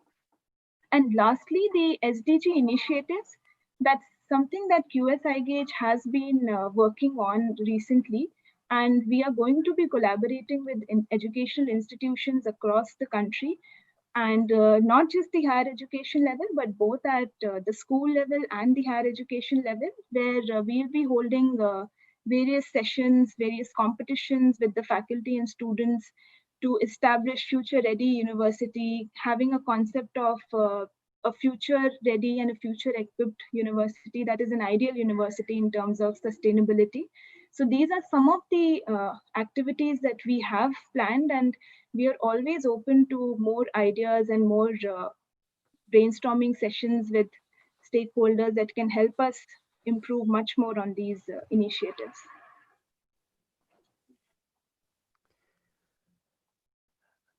Okay. Okay, thank you for the presentation. I think maybe, if we could invite members in this webinar to have any comments on this. I think one of the strong points that has come through in your presentation is the rigorous nature of your data collection, the rigorous nature of analyzing that and getting it back to the colleges or the institutions. So this is a very strong point. And if any member of the webinar would like to comment on the QS scheme that's been presented, I would like to welcome any contributions on this particular aspect.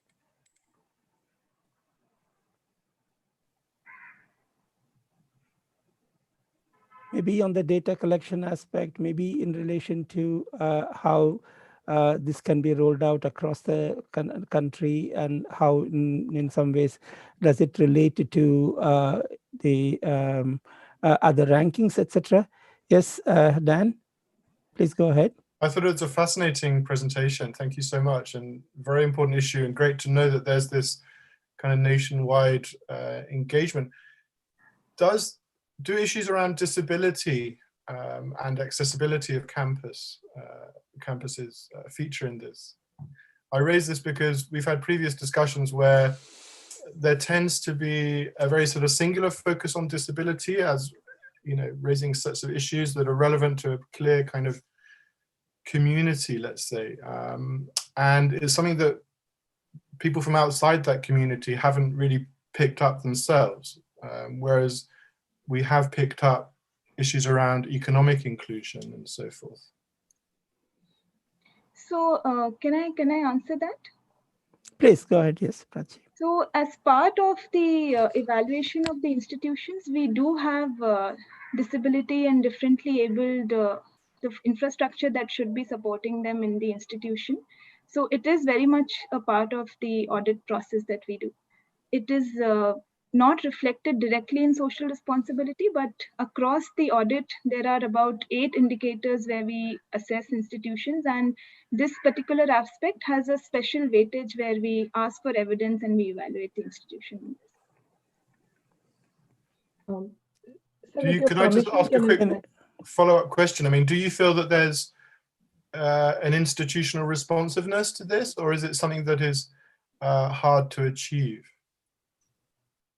It actually is very subjective, because some institutions do exceptionally well in terms of making sure that their campus is very supportive and very responsive to these things.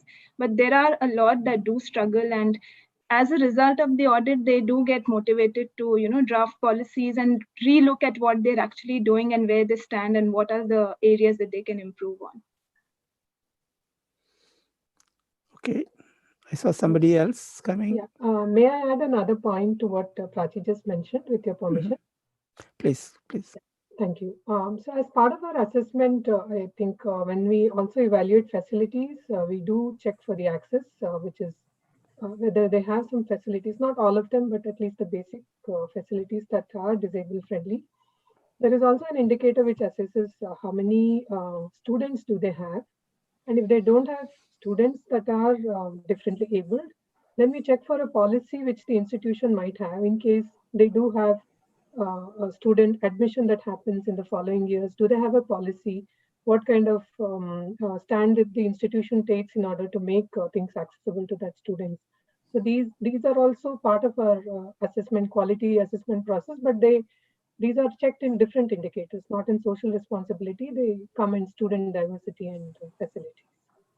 Thank you. Maybe one question that's at the top of my mind is like, how does it actually interface with the regular QS evaluation and ranking that you provide worldwide? Do these institutions get assessed twice, one as the iGauge and one as QS in general? Is there an overlap, or are they two separate ones? Can I answer that question? Please go ahead. Yes. Yeah. So we are a joint venture of QS in India. So we only work on ratings, but QS globally does rankings. So rankings process is different, and also ratings is different. So rankings has a schedule. I think every year in the month of June and November, there's World University and Asia rankings that are done. The enrollment for ratings is open all through the year. So there is no particular enrollment window that happens for rating, because it's a quality assessment. Having said that, QS focuses on rankings because rankings is also a public service that is managed by a different team at QS. And to answer your question, an institution or a university can participate in rankings, but they can also get assessed for ratings. Just to give you some examples, Hindustan University, Satyabama, which is in south of India, and few others, they are also featured in rankings this year, but they are also rated by iGauge on quality parameters. Oh, that's thank you for the answer. I was just wondering, how you sort of, there is a new ranking system developed by the Times Higher called the Impact Rankings, which is very directly linked to the 17 SDGs. And that has been gaining momentum in terms of a number of universities from different regions which go into to make the submissions, and because they are directly linked to SDGs, but being SDGs, they also link with some of the issues, some of the documentation that you are able to analyze and also provide feedback. Do you think that at some point you'd be able to expand it into the SDGs, because SDGs are gaining traction and colleges would like to be could like to have their badge recognized as part of the SDGs, because that's the global standard for social responsibility at the moment. So do you foresee new developments in the iGauge? Yeah, so from a QS standpoint, probably Ashwin would have been the best person to answer the progress on SDG, because he also represents the ranking space. But having said that, I think there is some development that is going on to integrate SDGs.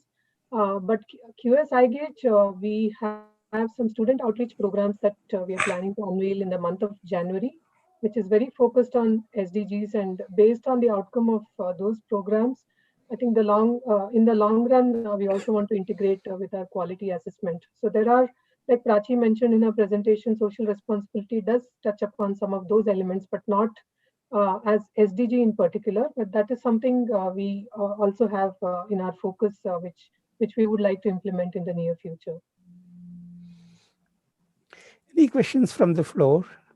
I'm sure, you know, an interesting program such as this. Any university which is already part of another similar program, or having their own programs? Yes, Shailendra, please. Yes, I just want to venture an observation. First of all, Chitra and Prachi, wonderful presentation, thank you. But the one thing that I would caution people on is taking on these projects purely on a volunteer basis.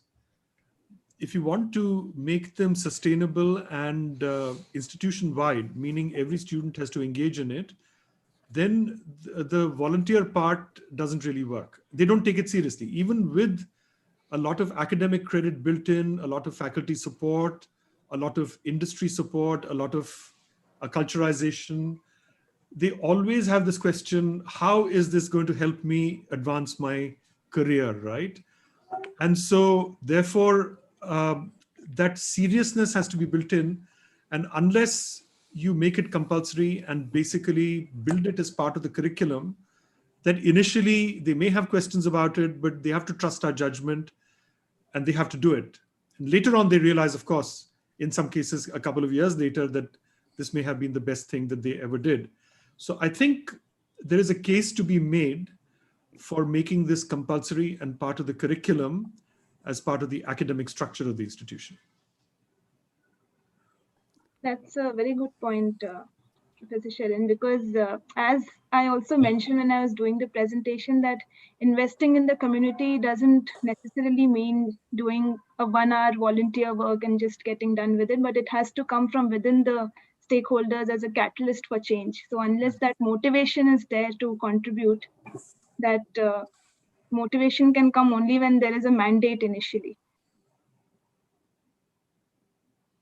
I think that's a good point, Prachi. I think, you know, this was also raised in a different way by. Excuse me.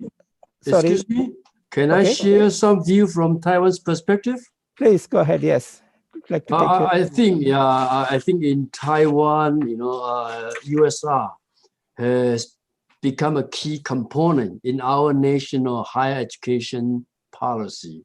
Okay, so all the universities, when they submit any competitive projects to ask for, you know, budget from the government will always ask, does your project have much to do with USR? So that's the reason why in Taiwan, almost all the universities simply cannot ignore the issue of USR. And I think, you know, in Taiwan in particular, especially from my university, Asia University, we are thinking, we are living in the so-called time of new normal, but the new normal is not in the context of the pandemic.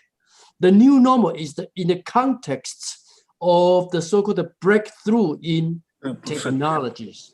In other words, we are facing an unprecedented situation. We are facing a situation of uncertainty. So in Taiwan, especially at my university, we begin to implement, to make good use of artificial intelligence for USR purpose.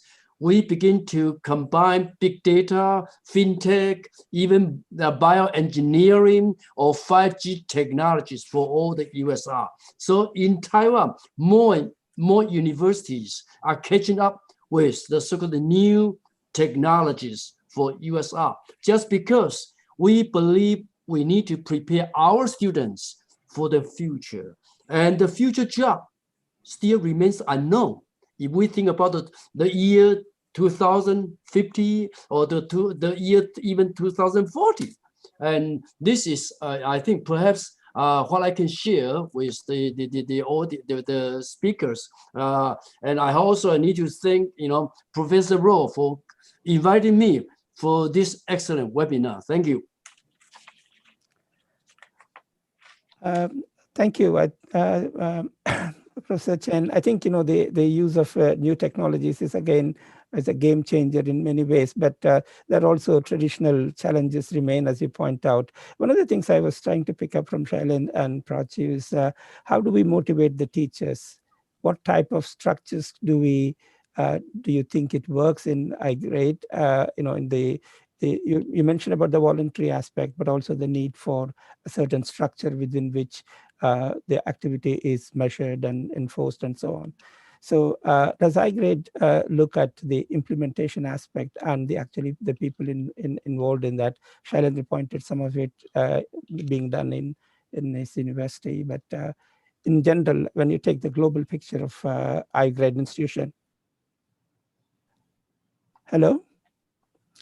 Yeah, Chitra, can you say, sorry, there was an announcement saying the recording has stopped, so that's why I just stopped.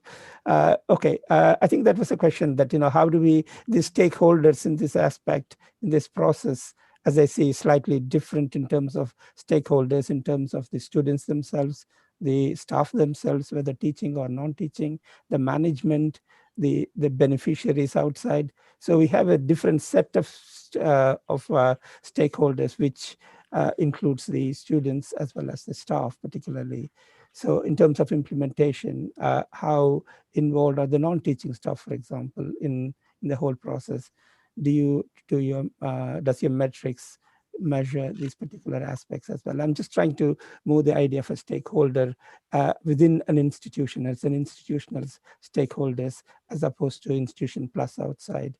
So within the dynamics of an institution, because you're focusing on that, do you think somebody looking at your data would be able to get an idea of the institutional dynamics as much as the USR outside? Chitra or Prachi, anybody can? And what does your data reveal and about this institutional dynamics within? Can I answer that? Please have to idea one of either of you. Yeah.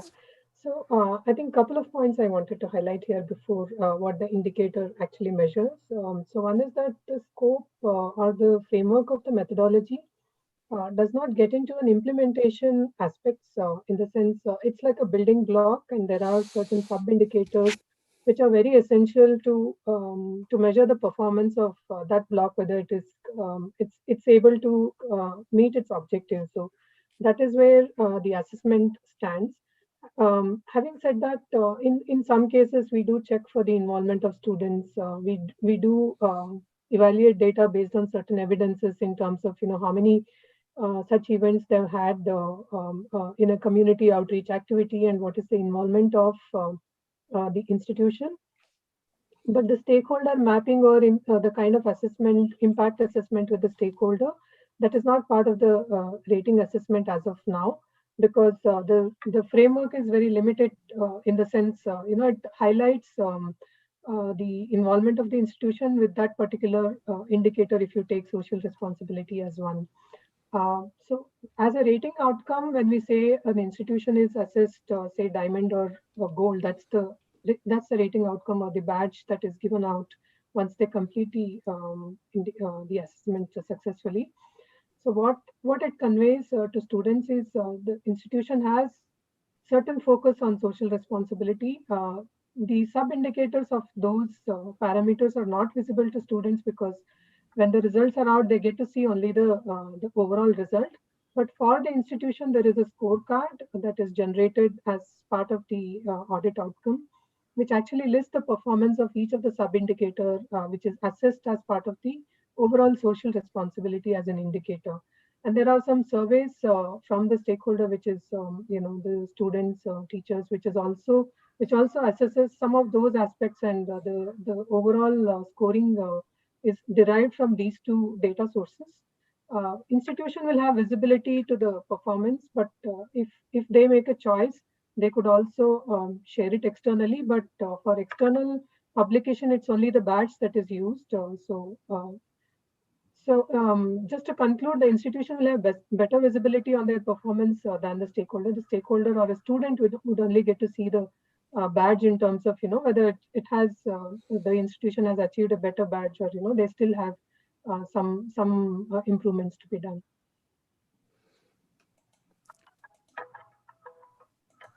Anybody in the chat, is there any reference to any inquiry about it?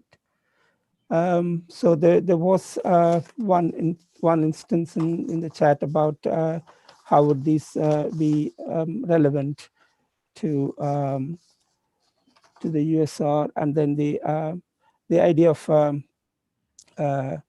public good, etc., which we had discussed.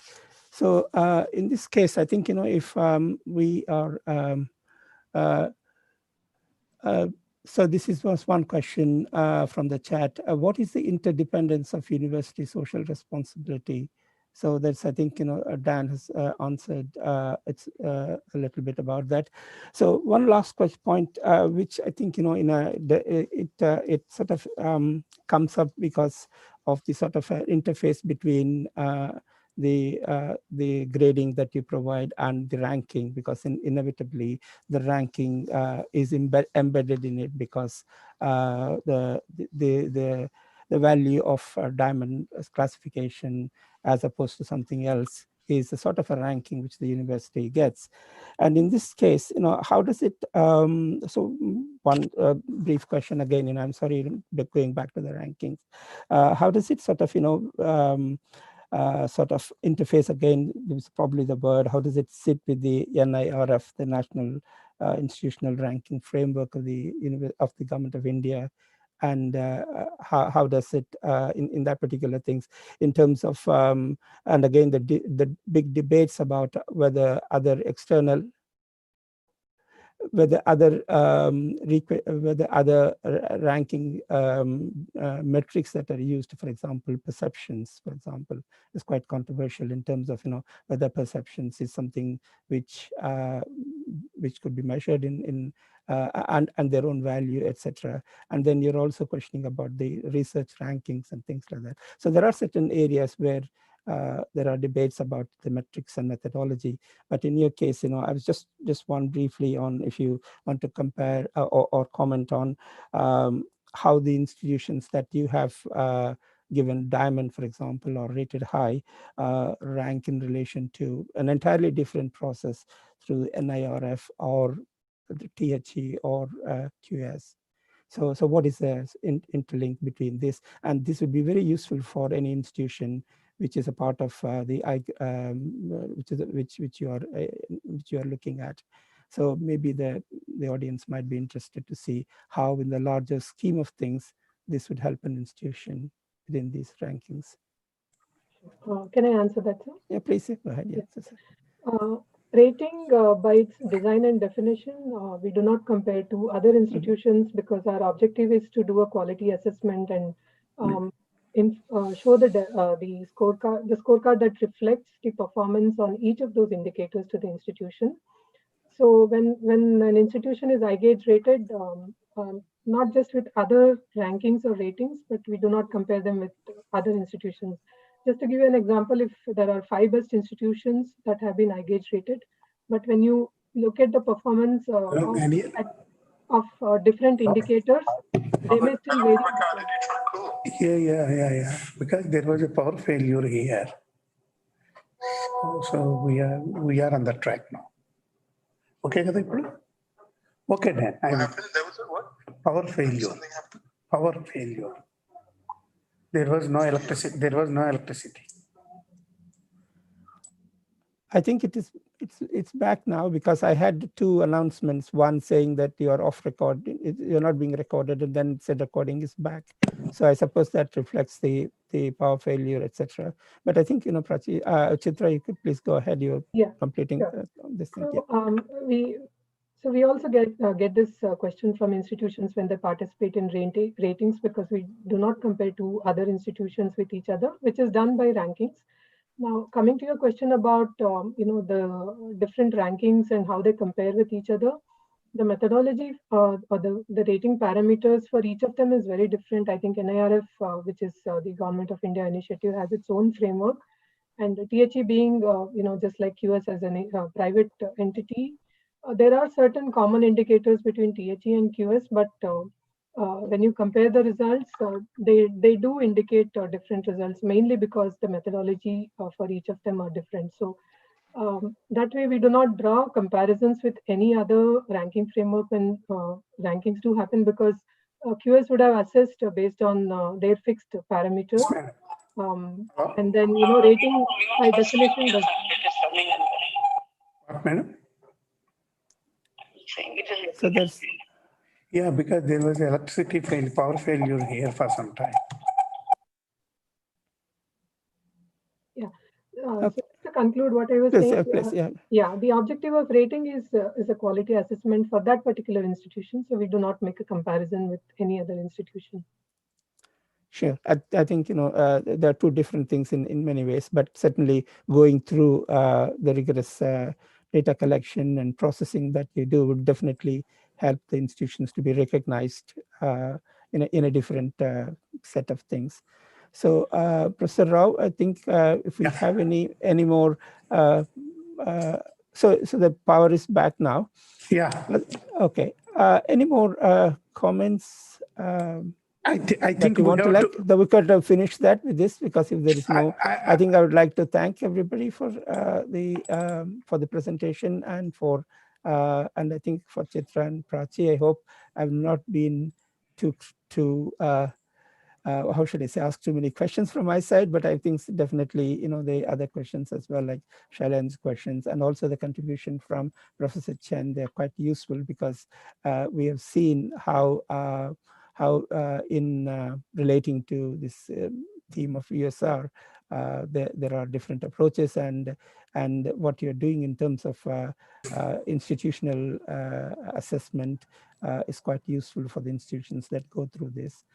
And Professor Rao, I think with this we can finish this session, and if there are any more things which they can send through chat, and we would be able to answer them, and I'm sure Chitra and Prachi will be able to support, and then we'll take it from there. Many thanks for everybody. Thank you, sir. It's been a very engaging session. Thank you. Yeah, it's the questions that make us think a little bit more. So it's really a very good session. Thank you for moderating this for us.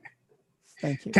Thank you, Chitra, Prachi, and Professor Balasubramaniam for your fascinating presentations. Since we are running late, we'll quickly move to the next presentation. Now I request Professor Sivaprasad to be the panelist moderating. I am going to make a presentation. Professor Sivaprasad. I think we should cut on the formalities.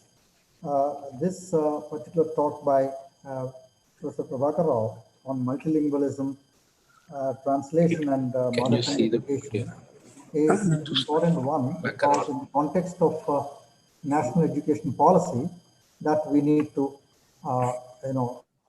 look at the curriculum and also the pedagogy of the many of the communities who speak different languages other than the dominant languages. Floor is yours, Professor Prabhakar. Though we have started the webinar with good afternoon, now as per India time it is 5:30. Now we are again I want to say good evening to all of you. And can you see my PPT on the screen, all of you? Okay, nice. Then actually my presentation is on Indian languages, NLP and USR. I will quickly first touch on the general features of multilingualism in India, because the NEP has two chapters. One is on multilingualism, another one is on Indian languages. So before going to what NEP has said and what is the social responsibility in protecting multilingualism, let us see the general features of multilingualism in India, because they are very much India specific. So the first is linguistic diversity is as important as biodiversity, because if we lose the biodiversity, then we will lose the nature. If we lose the linguistic diversity, we will lose the knowledge, culture, and finally it will threat the very existence of the community or society. So India is considered to be one of the most ancient multilingual countries in the world, tracing back its history to 5,000 years. So it itself says that how it is important for us to protect and promote our languages and cultures. So hence, because the multilingualism, since it is not just an historical phenomena, but it is also a social phenomena, because multilingualism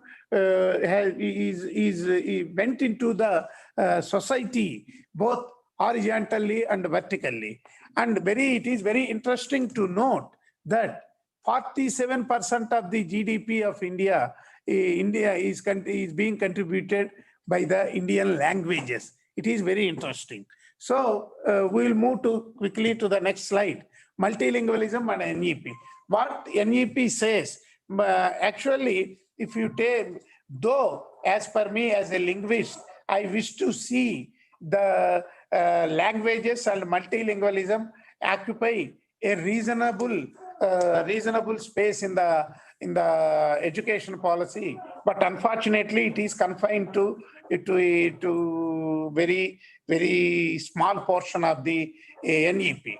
But anyhow, the thing is that NEP thinks that multilingualism means teaching and protecting more all Indian languages. It is only a small part of the multilingualism. Multilingualism has various dimensions and important dimensions. But for all these dimensions, of course, we have to protect our local regional languages. So that's why the NEP proposes to have at least until medium of instruction, until at least grade 5 and preferably grade 8. I have taken extracts from the NEP, important abstracts. So 3-language formula will continue to be implemented. As you know, in India, language policy is a very delicate issue. So 3-language formula will continue, and every student of the country will participate in the fun project on languages of India. This is very interesting, and this is directly connected with the social responsibility. And at the same time, while promoting Indian languages, the NEP also focuses on the significance of learning foreign languages. It's a welcome move. Next. Coming to as I said, NEP consists of two parts with regard to the languages. One is multilingualism and another one is Indian languages. So the next one is Indian languages. We have 22 Indian languages which have been constitutionally recognized, and we need high quality of pedagogical material of Indian languages, and to produce this, and we need to have dictionaries among Indian languages and from Indian language to foreign language and vice versa. I mean to say we need multilingual, multi-directional dictionaries among Indian languages. And also it is very important that we should have skilled language teachers. Next. So although we have for Indian languages, number of higher educational institutions, colleges, we have departments of departments of languages, Indian languages especially, but these departments are not being encouraged because of the low enrollment of students for learning Indian languages. So, and as you know, now in India, in all private schools, they teach as a second language Sanskrit and French as a French and the local language. Most of the students, are almost all students who study in private schools, they take Sanskrit and most of the time French. They don't take the local language.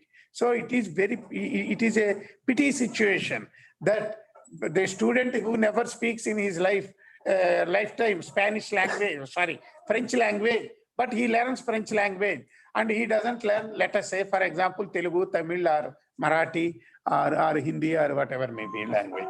And also we need to encourage translation among Indian languages, because translation is one of the tools to promote and protect, which will help to promote and protect languages. So for that, an Indian Institute of Translation and Interpretation will be established as per the NEP. So at the same time, while protecting and promoting indigenous languages, there is also mentioning about classical languages. Of course, classical languages, promoting classical languages is only for academic and for other purposes. They don't have any relevance now in terms of their language use in the present society. Next. So finally, scholarships will be given for all ages to study Indian languages in higher education system. And also all languages of India will be documented through web-based platform. This is a welcome move. Next. Yeah. Now, what is the role of USR here? Although there is if we want to really build an inclusive and knowledgeable society as per UN and UNESCO SDGs, we need to protect multilingualism. It is one of the mandates of the UNESCO asking member states to protect multilingualism in their countries. So I am also one of the in the UNESCO committees on multilingualism. Okay, so it is very much to protect this multilingualism. All the educational institutions have to take care of their languages, which are regional and tribal languages, where the educational institution is located. We need to train students in language documentation. We need to train students in language preservation by using latest technology. Next. Yeah. So, of course, it is very interesting that it is also required that we need to have a high quality pedagogical material to teach our languages. We don't have till today high quality material. It is the duty of the higher educational institutions and the language departments, linguistics departments, which are there in the higher educational institutions, to come up with high quality pedagogical material. That is one. And secondly, there is need to have skilled teachers training for Indian language, trained teachers, skilled teachers, because teachers have to be trained in modern methods of teaching. Teachers have to be trained in using technology to teach languages, and here the UGC MHRD academic colleges, academic staff colleges of the universities, in collaboration with linguistics department of the universities, can play an active role in designing programs for training skilled teachers in Indian languages. And also, yes, there is a need to protect mother tongue as a medium of instruction. Again, we need, if we want to do the, if you want to have programs in, if you want to promote mother tongue education, we need textbooks in local languages, textbooks of science, commerce, etc., of all sciences, of all disciplines. We need to have textbooks in the languages, in the concerned languages. Then here, the universities have to play a greater role. It is the responsibility of the departments of regional languages and education departments and also linguistics departments to come up with textbooks in the local languages. Then protecting endangered languages. As all of you know, language endangerment is one of the hot topics in the world, and it has been taken up by UNESCO in a big way. It is pity that India, with now presently having 600 languages, will lose soon. By 2030, we will be left with 300 languages only. And by after let us say after 50 years, we will have only 10 languages as per one survey. So it is very, there is a danger of losing number of languages in the country. So recently the government of India, I think HRD, has asked to set up Center for Endangered Languages and Mother Tongue Studies in some of the institutions. Such centers have to be more, HRD, now Department of Education, has to encourage to set up such more centers, such centers, so that the language endangerment in this country will be taken care of. Because we don't have we don't have trained field workers to document languages. We don't have. So it is very difficult for us to stop the language endangerment unless we just start right now to start training students in language documentation and language preservation. And we have to also extensively use technology for promoting MOOCs courses and OERs for Indian languages. And Indian languages should also have to be encouraged to be represented in all web platforms, and HIE should design proper means and methods for its implementation. And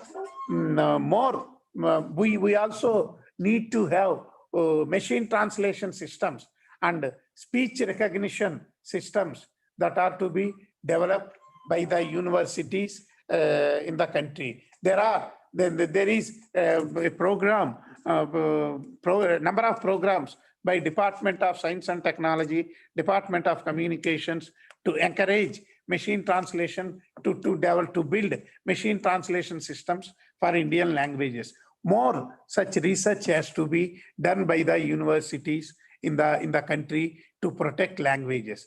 Because next. So finally, the recommendations are the recommendations made by NLP should be implemented strictly by bridging gap between policy and its implementation. And linguistics as a science should be encouraged, because still in India, most of the people confuse between literature and linguistics. That's why, sorry, Professor Pankaj Mittal, in the UGC and HRD committees on languages and linguistics, you find most of the time people from literature. Okay, it is pity. Literature and linguistics are entirely different. In literature, people won't know what is language, what is linguistics. And as linguistics people, we don't know what is literature. So there is a clear bifurcation, and linguistic science should be encouraged, because India has given language sciences to the world. That we have to remember. So that's why India, the linguistics as a science should be encouraged. Then USR component should be incorporated in the curriculum on languages and linguistics. The proposed University of Indian Language and Institute of Translation and Interpretation should be designed, as it was mentioned earlier by one of the speakers. The new institutions should be designed in the spirit of USR. Thank you. Thank you, Professor Prabhakar. I think I'll just make a couple of statements and then leave it open for others to raise questions, and then we'll have to sum it up faster because we are already running short of time. There are a couple of things I wanted to make here. Is when we say mother tongue, it is not the dominant language, that of the region. Because most of the time when we say mother tongue teaching, it is the dominant language is teaching. Many of the indigenous communities, or nomadics or semi-nomadic or other communities who are basically multilingual, and they speak different other languages. In fact, they speak their mother tongue, but at the same time, they also have to learn everything in the regional language. Regional language is not their mother tongue. In fact, I found in one of my studies, a person who have been trained in, who have been like it's called Gorboli. Gorboli is the language of the Banjaras or Lambadas. At home they speak that. The children, when they go to school, they just can't understand anything because that is in Telugu or local language. Then they just simply copy like artists what the teacher writes on the thing. They are promoted, and once they come to class 6, they're back to square one. So in other words, mother tongue teaching is not, it does not mean we must understand teaching in major languages. Mother tongue teaching, in fact, in many of the indigenous communities, there are experiments now by anthropologists and others to teach in the local dialects. And they are working on the, syllabi and other things. So that is what is important for us to keep. And that means you have to be sensitive to the local languages, not simply for example, if either in Telangana or Andhra Pradesh, Telugu is the dominant language. All other languages get dissipated.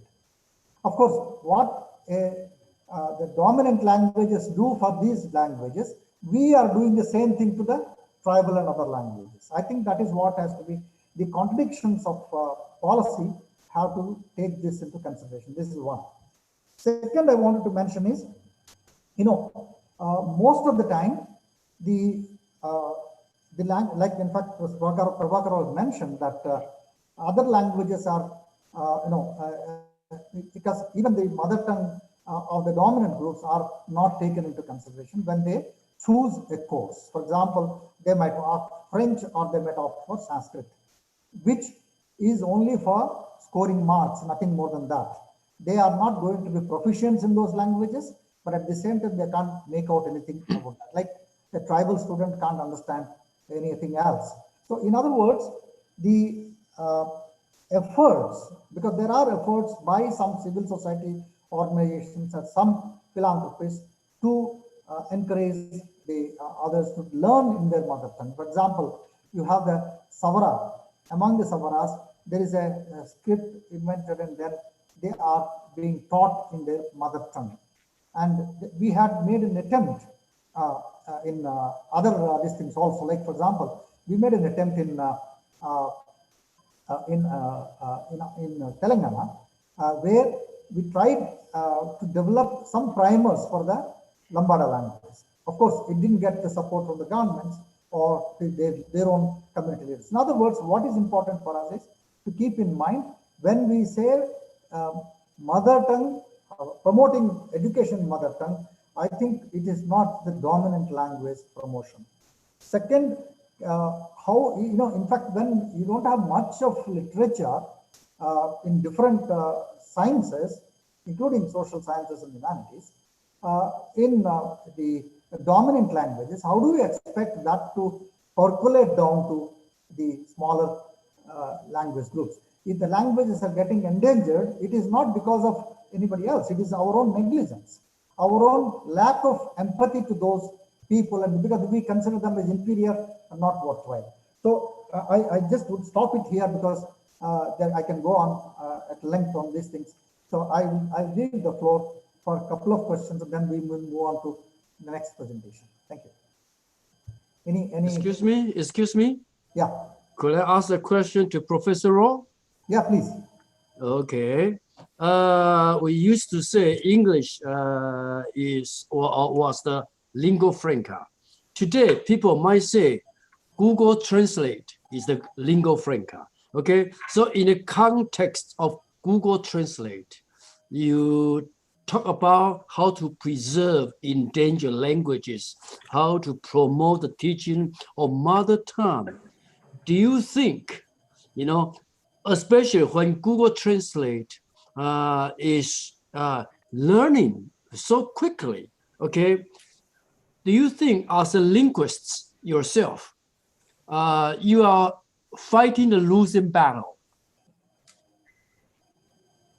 No, sir. The thing is that we have to use technology also to protect our languages. Mm-hmm. Okay. Although Google Translation available, speech technology systems are available, there is a need. They are very much useful whenever we need some in certain domains. In certain domains. For example, if we want to quickly, if I come to Taiwan, I am Taiwan, okay, I don't know Chinese. So that's why I use speech technology, and I will ask someone to speak in Chinese, and I will get translated into Telugu or English. There it is okay. We have to use technology. But in principle, at ground level, we have to promote mother tongue education. That is one of the human rights. Human rights. Learning my language is my right. One cannot deny it. That is my human right by birth. How can one deny it? So that's why medium of instruction should be in mother tongue. Okay. But if you think about all the extinct language in the past, how language disappears so quickly, I think, one day, what I just mentioned could become the dark reality.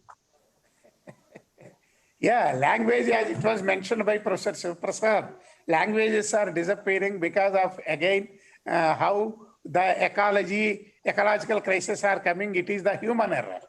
It is the humans who are responsible for disappearing linguistic diversity and biodiversity. Okay, thank you.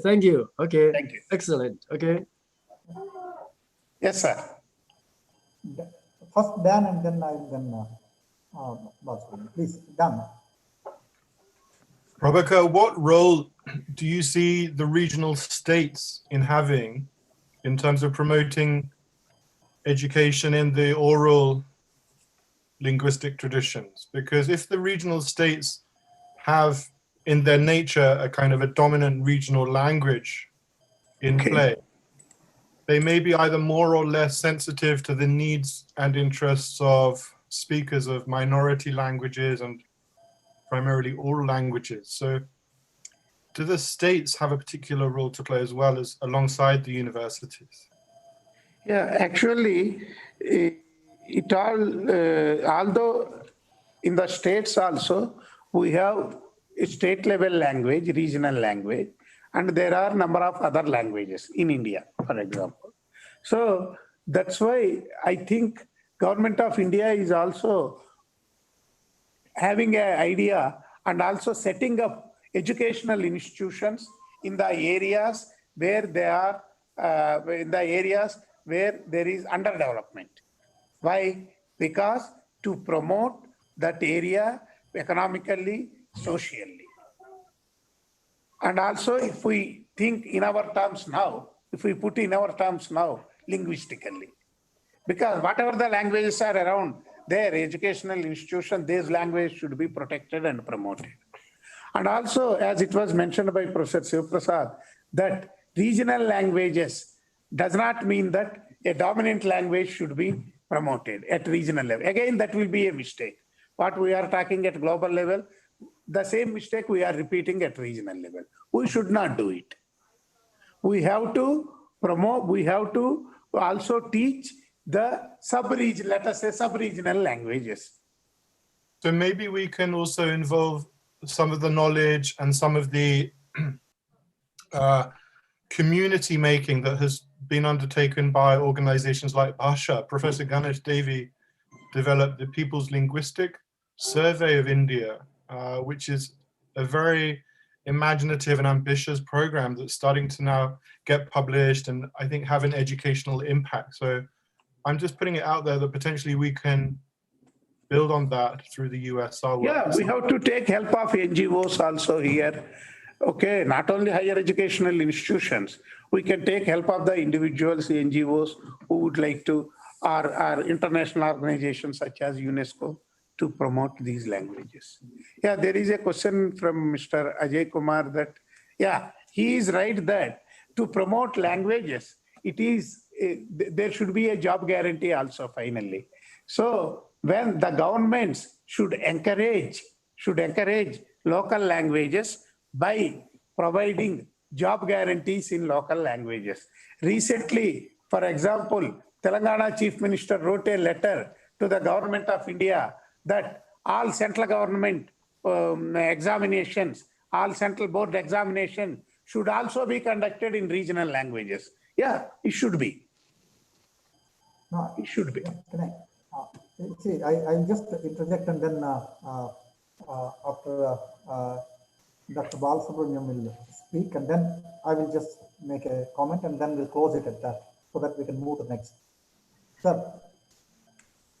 Is it me? Yeah. Yes, sir. Okay. Professor Rao, I have a question about the languages policy in the new education policy. How does it see the role of diasporic communities and the use of Indian languages abroad? And in that case, there are also issues in relation to not just the languages, but dialects. For example, in the Caribbean, many of the Indian origin people use Bhojpuri rather than Hindi. So there is also an issue of how we relate to dialects and also as Dan was pointing out, languages which have no script but are oral. So are there any policy guidelines on leveraging or even recognizing and leveraging the use of language abroad by Indian diaspora? Yeah, but unfortunately, as I mentioned, that NEP, you don't speak about the dialects, languages. It does not go in depth on the language policy because it is a very delicate issue here. I feel that's why they did not go in depth on language policy. And when even the Linguistic Survey of India, when the Linguistic Survey of India was made, there is a very lot of confusion between language and dialect. Okay, people who speak dialect, they themselves say that we are speaking language. Okay, that's why it is very difficult even now to say how many languages are spoken in India. That is one. And number two, of course, we need, you see, in India, if we put that language management is a very big exercise, and one has to pay a lot of attention to promote languages, Indian languages and cultures. It is not just establishing one institute and making, saying that, okay, we are protecting languages. It's a very big exercise here, because of the nature of the social structure of the country and taking into consideration the cultural heritage of the country. I think I'll just make a small statement and then move on to the next. Yeah, please. We are already very, very late, and then I must say, apologize to John Cook, because he has been waiting for quite a long time. And in fact, it's a very complex problem. The languages which do not have any script, I think what is required or what can be adopted is local dominant language script can be utilized with minor modifications needed, so that they can learn, understand, because they can switch over to the other languages easily as they progress. Because the school level basic learning will be important. Another thing is linking language learning to job making. Government is not a job providing institution. If that is the case, government has to close down, because the government cannot create jobs.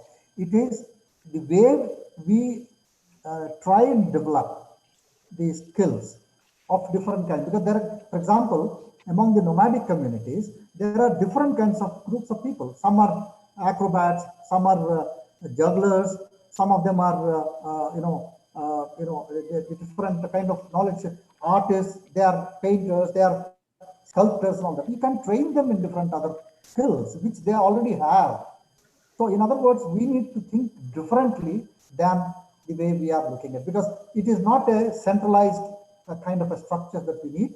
What we need is highly decentralized and highly thought over kind of process, where we must include a lot of people with this kind of imaginations. Otherwise, the kind of curricula that we are preparing, they absolutely do not have any kind of imagination.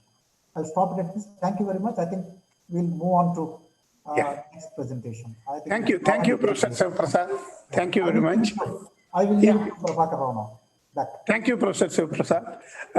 Now I request Professor John Cook to make his presentation, and also request Dr. Daniel Rycraft to be the moderator. Please, Daniel. Thank you very much, Professor Rao, and also thank you to Professor Shiva Prasad for these visionary ideas, which I think really fit nicely with the USR objectives. So it's a great pleasure in this panel to introduce my colleague at the University of East Anglia, Professor John Cook, who is Emeritus Professor. He belongs to the School of Literature, Drama and Creative Writing. He, for the past few years, has also been the academic director of UEA's Humanities in India Partnerships Program, which has been active in exploring the overlap between university social responsibility and academic social responsibility, wherein the power to innovate falls into different people's hands, and where the need for dialogue and mutual understanding is very important. So Professor John Cook today will be speaking about curriculum development and innovation. Thank you, Dan. Can everybody hear me? Yeah.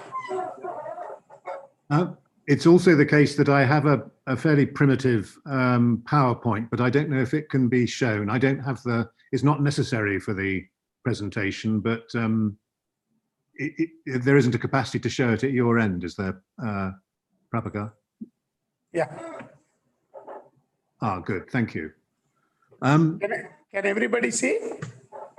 Yeah, good.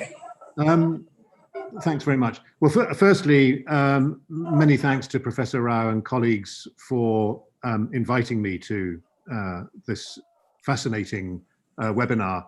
And I've been listening into the presentations and learning a great deal from them. And in a sense, I think my remarks are going to be in some ways repetitions of what's gone before.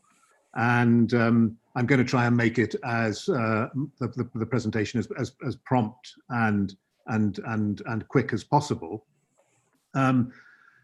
Just before I go into the presentation, let me say that I find the new education policy document an inspiring document, at least as I read it from the United Kingdom.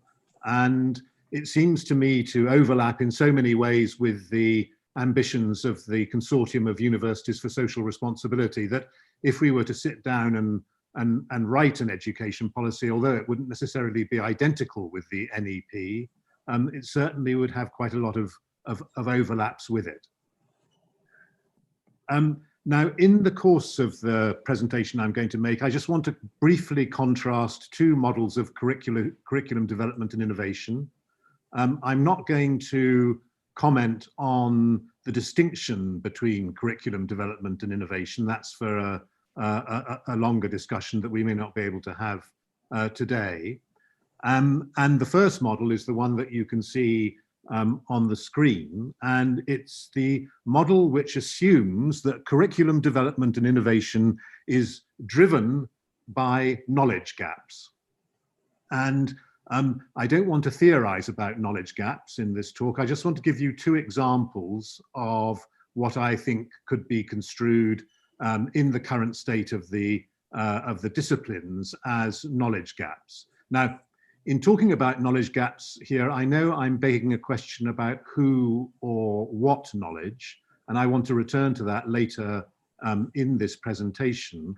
But the assumption I'm making about knowledge at the moment is knowledge as it is organized in and by the prevailing academic disciplines.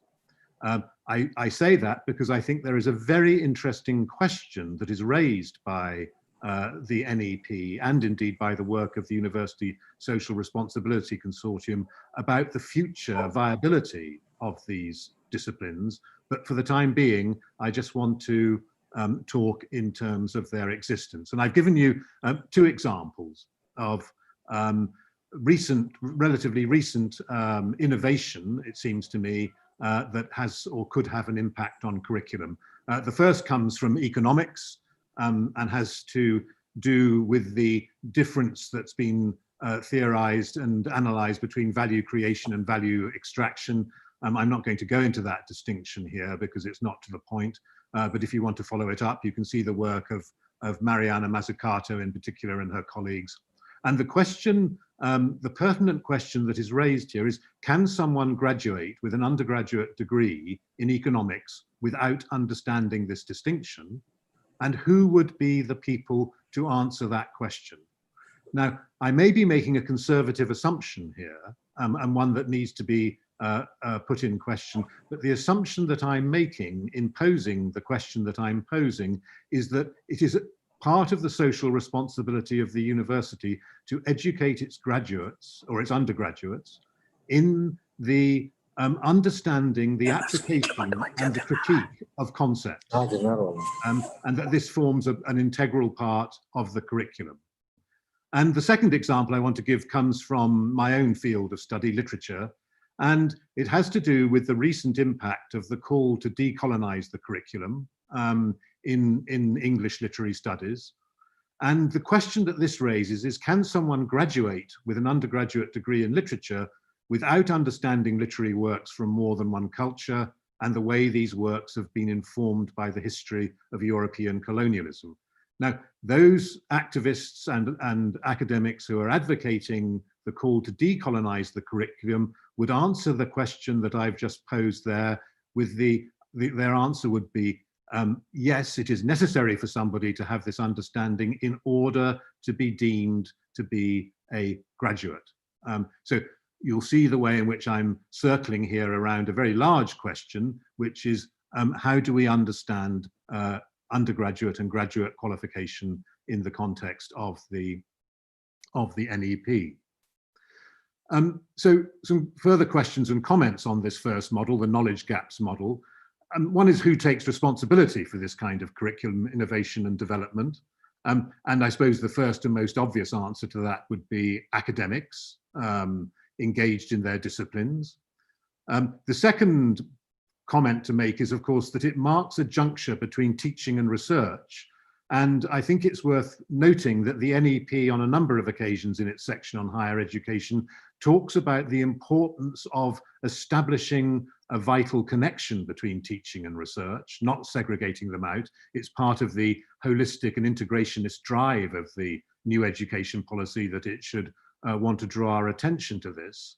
And in this model, you'll see that research is, so to speak, fed into teaching, but it's fed into teaching from outside the practice of teaching itself. And one might think that one way of answering the question about who would take responsibility for this kind of curriculum innovation and development would be by way of the creation of groups of what I've called horizon scanners, who are devoted to informing their teaching with their own research and being alert to the teaching of others.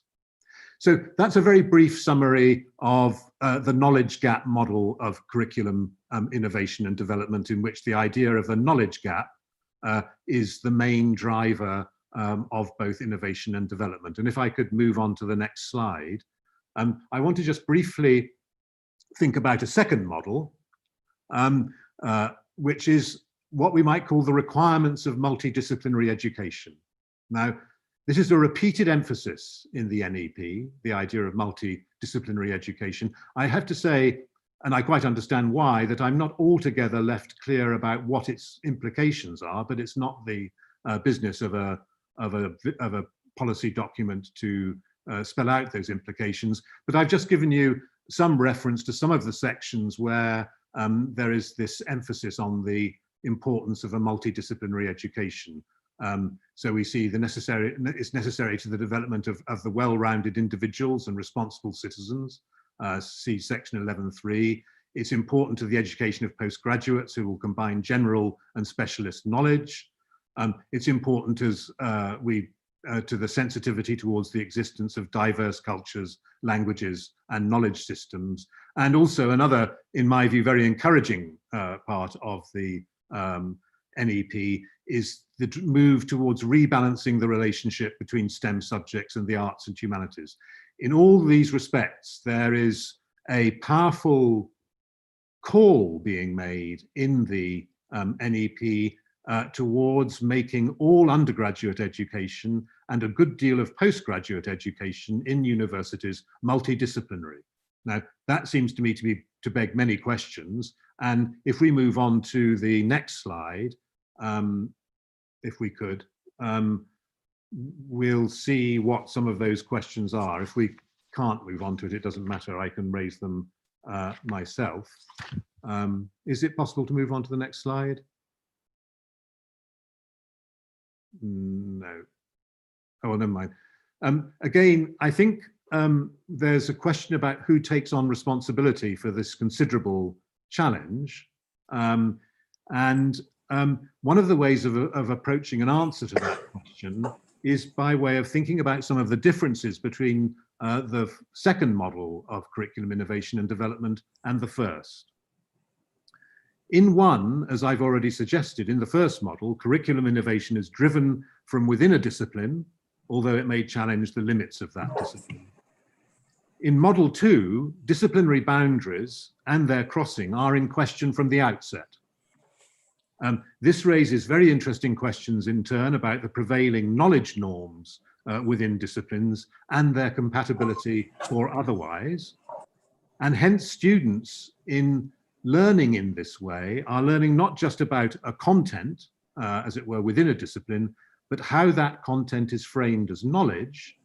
Therefore, they are learning about the way in which, if you like, knowledge is relativized. And it seems to me that it's an important element in the emphasis that the NEP gives on how we learn to learn, that this kind of what I would call epistemological variety, this capacity to move from one knowledge system to another, is developed and encouraged in students from the undergraduate level.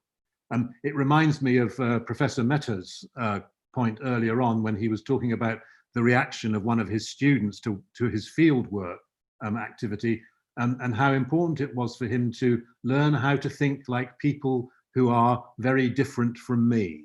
And I take it that this multidisciplinarity is in part there to serve that end of learning how to think like people who are very different from me. And it seems to me that indeed that's one of the necessary qualifications or necessary steps in becoming a global citizen. Now, if we go back to the contrasts that I've drawn, in one, I've suggested that research informs and feeds into curriculum innovation. It comes, as it were, from the outside and informs it. But in the second model, in the multidisciplinary model, curriculum innovation, it seems to me, creates research questions. Now, I don't want to go into the detail of how that happens at the moment, because there isn't time.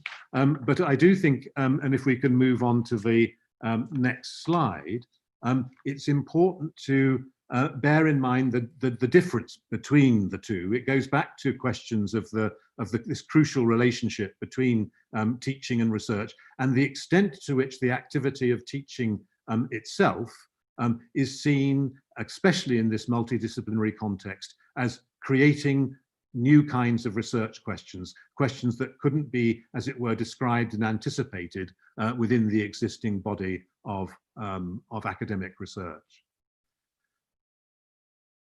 And just to go to one further issue, in model one, the question of what a student knows is foregrounded. Okay, that's an important element in the curriculum, is the student's acquisition of knowledge. In number two, the question of who or what a student is to become is something that is much more prominent. And I do think it's worth bearing in mind that the NEP, in a manner that echoes the work of Tagore and others, is concerned with the idea of education as the creation of a particular kind of person, a particular kind of subject. And therefore, what kind of person is this making? Is this enabling? What kind of self-creation is this enabling? Becomes as important a question as the question about what does this person know? So, some concluding questions. Who are the agents of curriculum development and innovation? Well, I think in my two models, the answer to that question might turn out slightly differently. In the first, it's predominantly academics who are the agents of curriculum development and innovation. And it seems to me that the NEP, on the whole, wants to encourage academic institutions to see themselves as the principal drivers of curriculum development and innovation, although I think it's a bit ambiguous about who bears that primary responsibility. But if we look at model two, the question about the agents of curriculum development and innovation is very differently answered, it seems to me. And this in a way that has already been anticipated in the discussion today by Professor Tandon, and the very pertinent comments he made about engaging with different kinds of community knowledge. That certainly is one part of the answer that I think we can make to that question. And the final thought here is that when we think about the second model of curriculum innovation and development, students are themselves the drivers of curriculum innovation and development, as well as academic colleagues. That's only a very partial answer to the question. And I have one further proposal to make in conclusion, although I think it's already happened in the course of the discussion today, and that is that the group of colleagues and universities that have been assembled around this webinar might reconvene in perhaps a year's time to present examples of curriculum innovation and development that they feel respond both to the requirements of the NEP, the new education policy, and also to the development of the idea of university social responsibility. So those are my remarks, and thank you very much for your attention.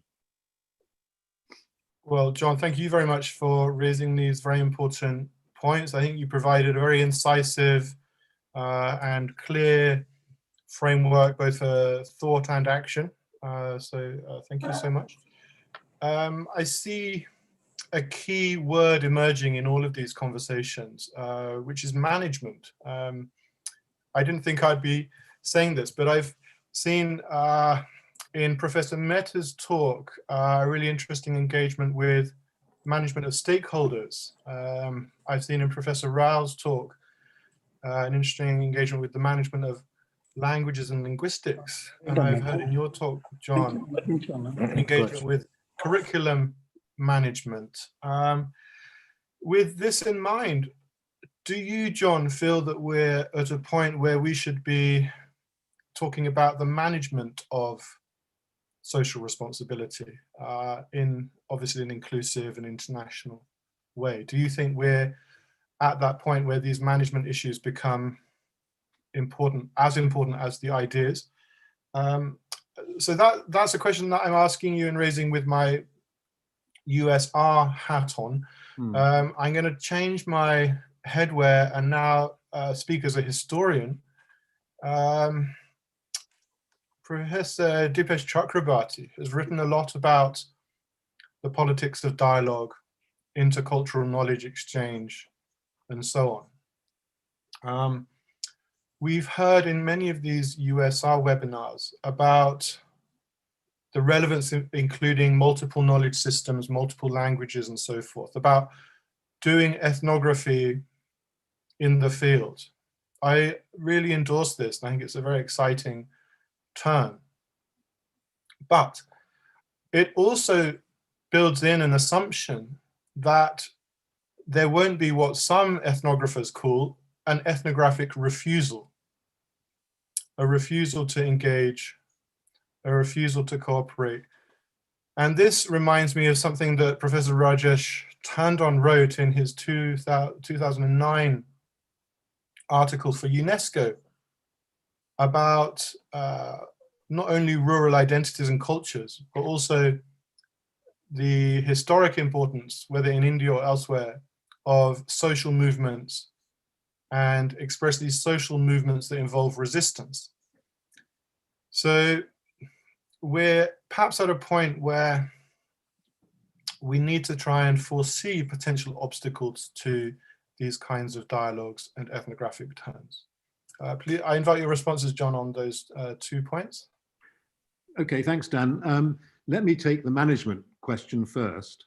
And it seems to me that for both the development of USR and for the implementation of the NEP, it's going to be very important for there to be some measure of agreement, and this is a management issue in a sense, about what the appropriate knowledge is, or the appropriate knowledges are, for somebody to be a graduate in a particular subject, assuming that we conceive of the future in terms of students graduating with, let's say, BAs in literature, or BAs in linguistics, or BScs in physics, or whatever that might be.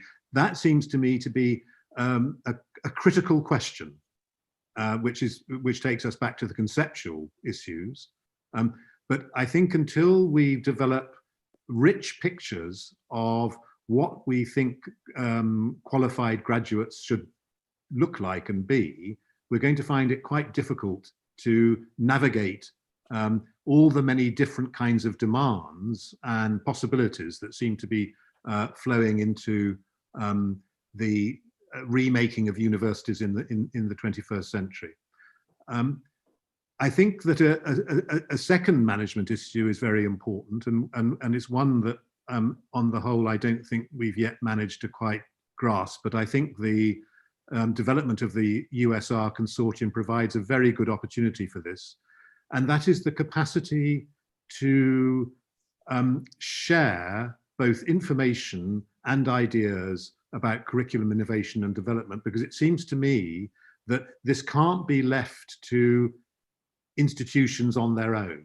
If it's going to become effective, it has to be a matter of a level of sharing between institutions that I don't think we've yet quite arrived at, but I think we certainly possess the means of implementing. I think that the word stakeholders is often invoked, and I think it's very important to be clear about who the stakeholders are. That's again a very important management issue in thinking through these questions. And I'm not sure that the answer to those questions will be the same in every different context. You'll see the point that I'm getting to. I think there's a dilemma here, and it was illustrated for me very richly in Prabhakar's talk. And that is the question of the extent to which a university is sensitive to local demands at the same time as it's engaged in the creation of a student body qualified to act both nationally and internationally, and not, as it were, sacrifice one side off against the other, not to turn that into an either-or question. Now, I mean, the word global, global and the local gets invoked, but I think there may be tensions there that need to be frankly articulated before we can move towards their resolution. How do universities manage this need to be at once intensely sensitive to the knowledge needs of their locality, and not just, as it were, to the social needs, and to the way in which those knowledges inform their own curriculum development? And how do they manage that in relationship to their commitments and obligations to national and international development, if you like? Because they're universities are at the juncture of those things, it seems to me, in a way that schools are not to the same extent anyway. It seems to me one of the distinguishing features of a university in the 21st century is that it operates at this juncture. How effectively it operates at it is, of course, a very real question. In response to the thought about the field, I'm not sure an ethnographic refusal.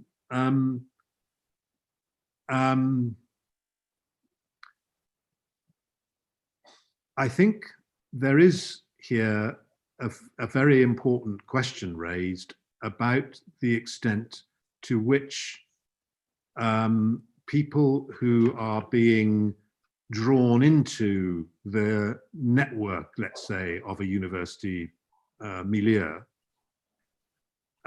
regard that as a coercive or even imperialistic move. That's to say, they would want to resist it. They would want to resist these invitations because they see them as threatening their own cultural integrity rather than as enhancing their own cultural integrity. Now, this is going to involve, I think, a kind of understanding about the relationship between, the university and the ethnographic and the question of ethnography. It seems to me that it's only going to work if the people who are being ethnographized are themselves the writers of their own script, the co-authors of their own script, and not, as it were, being written about or not being written up on their behalf. So I think it requires a kind of collaborative work there, which has been achieved, I think, in some kinds of research, but not in all. Professor Cook, could I ask you a question? Yeah. Yeah, thank you very much for your superb, speech. Actually, my point is, when you think about the young talent, okay, for the future, what they need probably is the ability to combine, like small bits of information or small pieces of information into a broad picture of life. So this reminds me of the speech delivered by Steve Jobs at Stanford University commencement called "Connecting the Dots." Okay, and the ability to connect the dots. And when it comes to connecting the dots, it reminds me of the significance or importance of the curriculum in terms of humanities, especially literature. When we talk about literature, I think simply put, literature deal with possibilities, or literature deal with connections. So if we play up, the role of humanities or literature, okay, then young talents might be able to connect the dots or to think out of the box. This could be my question to you. Yeah, well, I'm very sympathetic to that view. I wonder how it would work in practice, and one of the ideas that I've been working with is the thought of this thought, and I think it has to do with connecting the dots, and that is that we replace the current organization of academic subjects with the concept of fields, and I mean fields almost both in their literal sense, of the fields that are ploughed, but I also mean knowledge fields, and that enabling students to navigate and knowledge fields would be one of the ways in which they would develop this capacity that you've just been describing to connect the dots. Now, that capacity is certainly going to involve an ability to manipulate concepts, it seems to me, and apply them.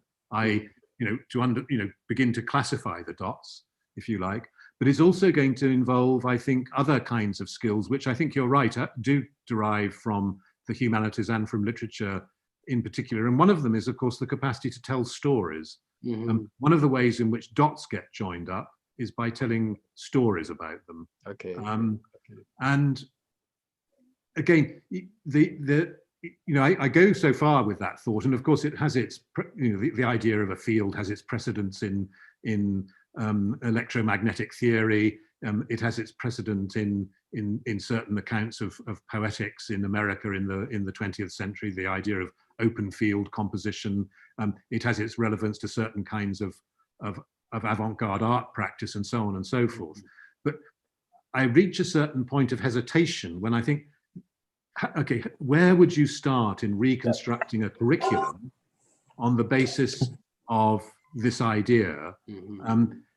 How would you begin to transform the existing structure of the curriculum, which remains subject-based, and which it seems to me the NEP on the whole assumes will be importantly in the future subject-based, to the ideas that I've just been suggesting.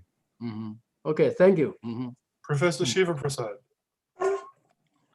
I think there are, when we talk about curricular design and or structuring and innovation, there are two levels that I think we need to look at. One at the macro level, another micro level. Because, for example, in a particular discipline, somebody is trying to inculcate many other ideas.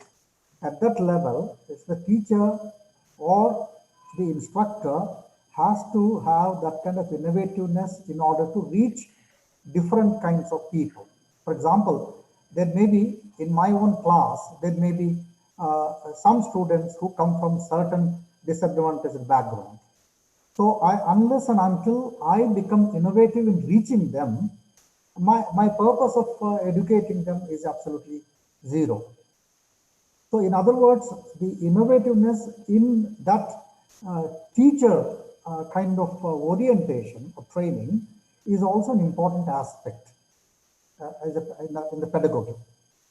And this is at the micro level, because unless at the micro level we connect them, I cannot inspire a student. I cannot attract a student's talent into the larger domain. So I think when we look at this, we must look at the two levels, the macro and the micro. How do we link micro to the macro, and then how do we make the macro to become possible for the micro level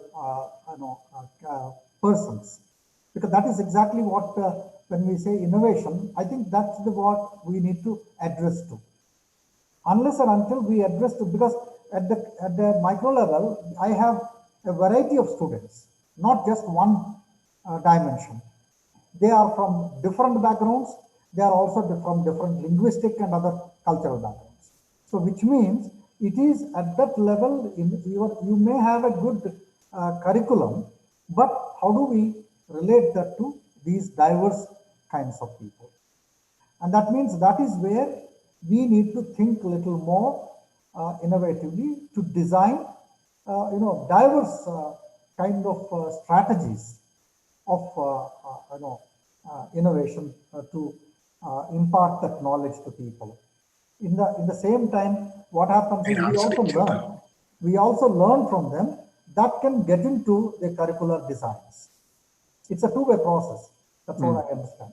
Thank you. Yeah, no, I mean, I agree. It would be an example of what I mean about learning from students about how to innovate in the curriculum. Yeah, Dan, could you conclude because we are running out of time?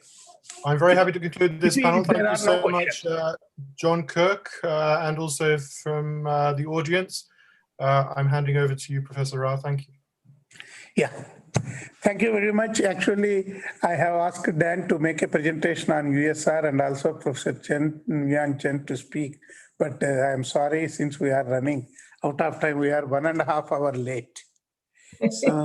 So sorry for that. So now I request Tara to wrap up, conclude the session. 5 minutes, Tara. 5 minutes. Yes, I was just wondering. Okay, this is not an easy task, given that there's been so many brilliant ideas and recommendations around USR and how it can enhance the vision, mission, and implementation of the NEP. And there's been some brilliant points made, but I will just try to highlight the few that I've got. So obviously with the session with Dr. Pankaj Mittal, she spoke about how USR has existed since centuries ago. It's an age-old concept, but over time, society got disconnected from universities, and the steps that she has taken to address this. And the good news is that the NEP are taking it seriously, the UGC is taking it seriously, and generally the government of India is taking USR seriously. So that is very, very positive news for our work going forward. Professor Rajesh Tandon spoke really brilliantly on so many aspects. One of the things he highlighted was the fact that the role of higher education, it has a public purpose, not just a private good, and it's to promote human and societal well-being, develop India. And obviously, the good news is that the national education policy does support this role of higher education, and that is what the beauty of it is. And he spoke about the importance of credit-based courses around community engagement, environmental education, climate change, waste management, and how important it is to have field projects and community internships so that students learn by actually doing and observing. And then, of course, the importance of how the teachers teach that. They're the heart of the learning process, and the various ways that you can build capacity of teachers and invest in their competencies to make this possible, so to have a really good synergy across both stakeholders. And the fact that the NEP expects universities to integrate 3 visions and as part of their strategic vision, which is the service aspect of it, the research aspect of it, and the engaged teaching aspect, all of it to be brought together to amplify impact and achieve all the SDGs. So so that all our universities can try to achieve all the SDGs rather than just a few. Professor Shailendra Mehta had some really good examples about what the good work that Micah has been doing, especially focused on rural immersion projects and entrepreneurial immersions, and gave extensive examples. And I think there's some really good ideas for the future uptake of USR by students from that we can take away. And then Jayant Krishna, who is our CEO of the UK IBC, gave the examples of what the good work Tata has been doing. Obviously, they embody social responsibility. They always practice that the purpose of free enterprise must exist for the community. So that was really good. And then he spoke about the importance and need to blend USR with CSR so that the collective impact, the interplay of universities, industries, government, and NGO sector together will be able to help us achieve all the SDGs and become an inclusive and progressive society. Then we heard from Chitra and Prachi, who spoke about their recently launched QSI-Gate, which sounds really exciting. It is India's first nationwide higher education rating system, and how it focuses on specialized customized ratings for Indian higher education providers with a very rigorous evaluation and audit process. Forgive me, I'm reading from my notes because I have taken so many notes. And I can't remember everything off the top of my head. But the great news is that the tenets of the national education policy have been reflected in their rating methodology, and they really try to build that and connect the dots. So again, a great link over there. And obviously their diamond badge, their social responsibility diamond badge is something that is quite exciting, and we something to maybe take away for our USR consortium going forward, I would like to highlight, and that was Dan's idea. And then we've got, so again, lots of notes, and then it was Prabhakar who spoke about the importance of multilingualism, the fact that it actually occupies a small portion of the NEP, but requires much more emphasis, and I completely agree. He highlighted several steps where how this can actually take place. But if you do want to, the key takeaway is that if we want to build a truly sustainable, inclusive society which preserves our culture and heritage, you need multilingualism, and that's one of the mandates of the UNESCO. And the fact that it is an endangered, it's an endangered area, and so you should set up a center for endangered languages, which I think is really important. The fact that in the NEP, the proposed University of Indian Languages and Indian the proposed University of Indian Languages and Indian Institute of Translation should be designed in the spirit of USR. Agreed. Very, very true. And Professor Chen made the good point that Google Translate is the new lingua franca. Very, very interesting. Then we come to Professor John Cook, who highlighted two models of curriculum development and innovation. The first model, which assumes that CD&I is driven by knowledge gaps, and how can we understand graduate and undergraduate qualifications in the context of the NEP, who is to take responsibility for this, and the fact that the second model is about the requirements of multidisciplinary education and the repeated emphasis in the NEP. And the difference is that in model 1, it's about the student's acquisition of knowledge, and in model 2, who or what the student has to become, which is the idea of education and the creation of the person. And Tagore actually brought this up, highlighted this a long time ago, so it kind of comes back to this.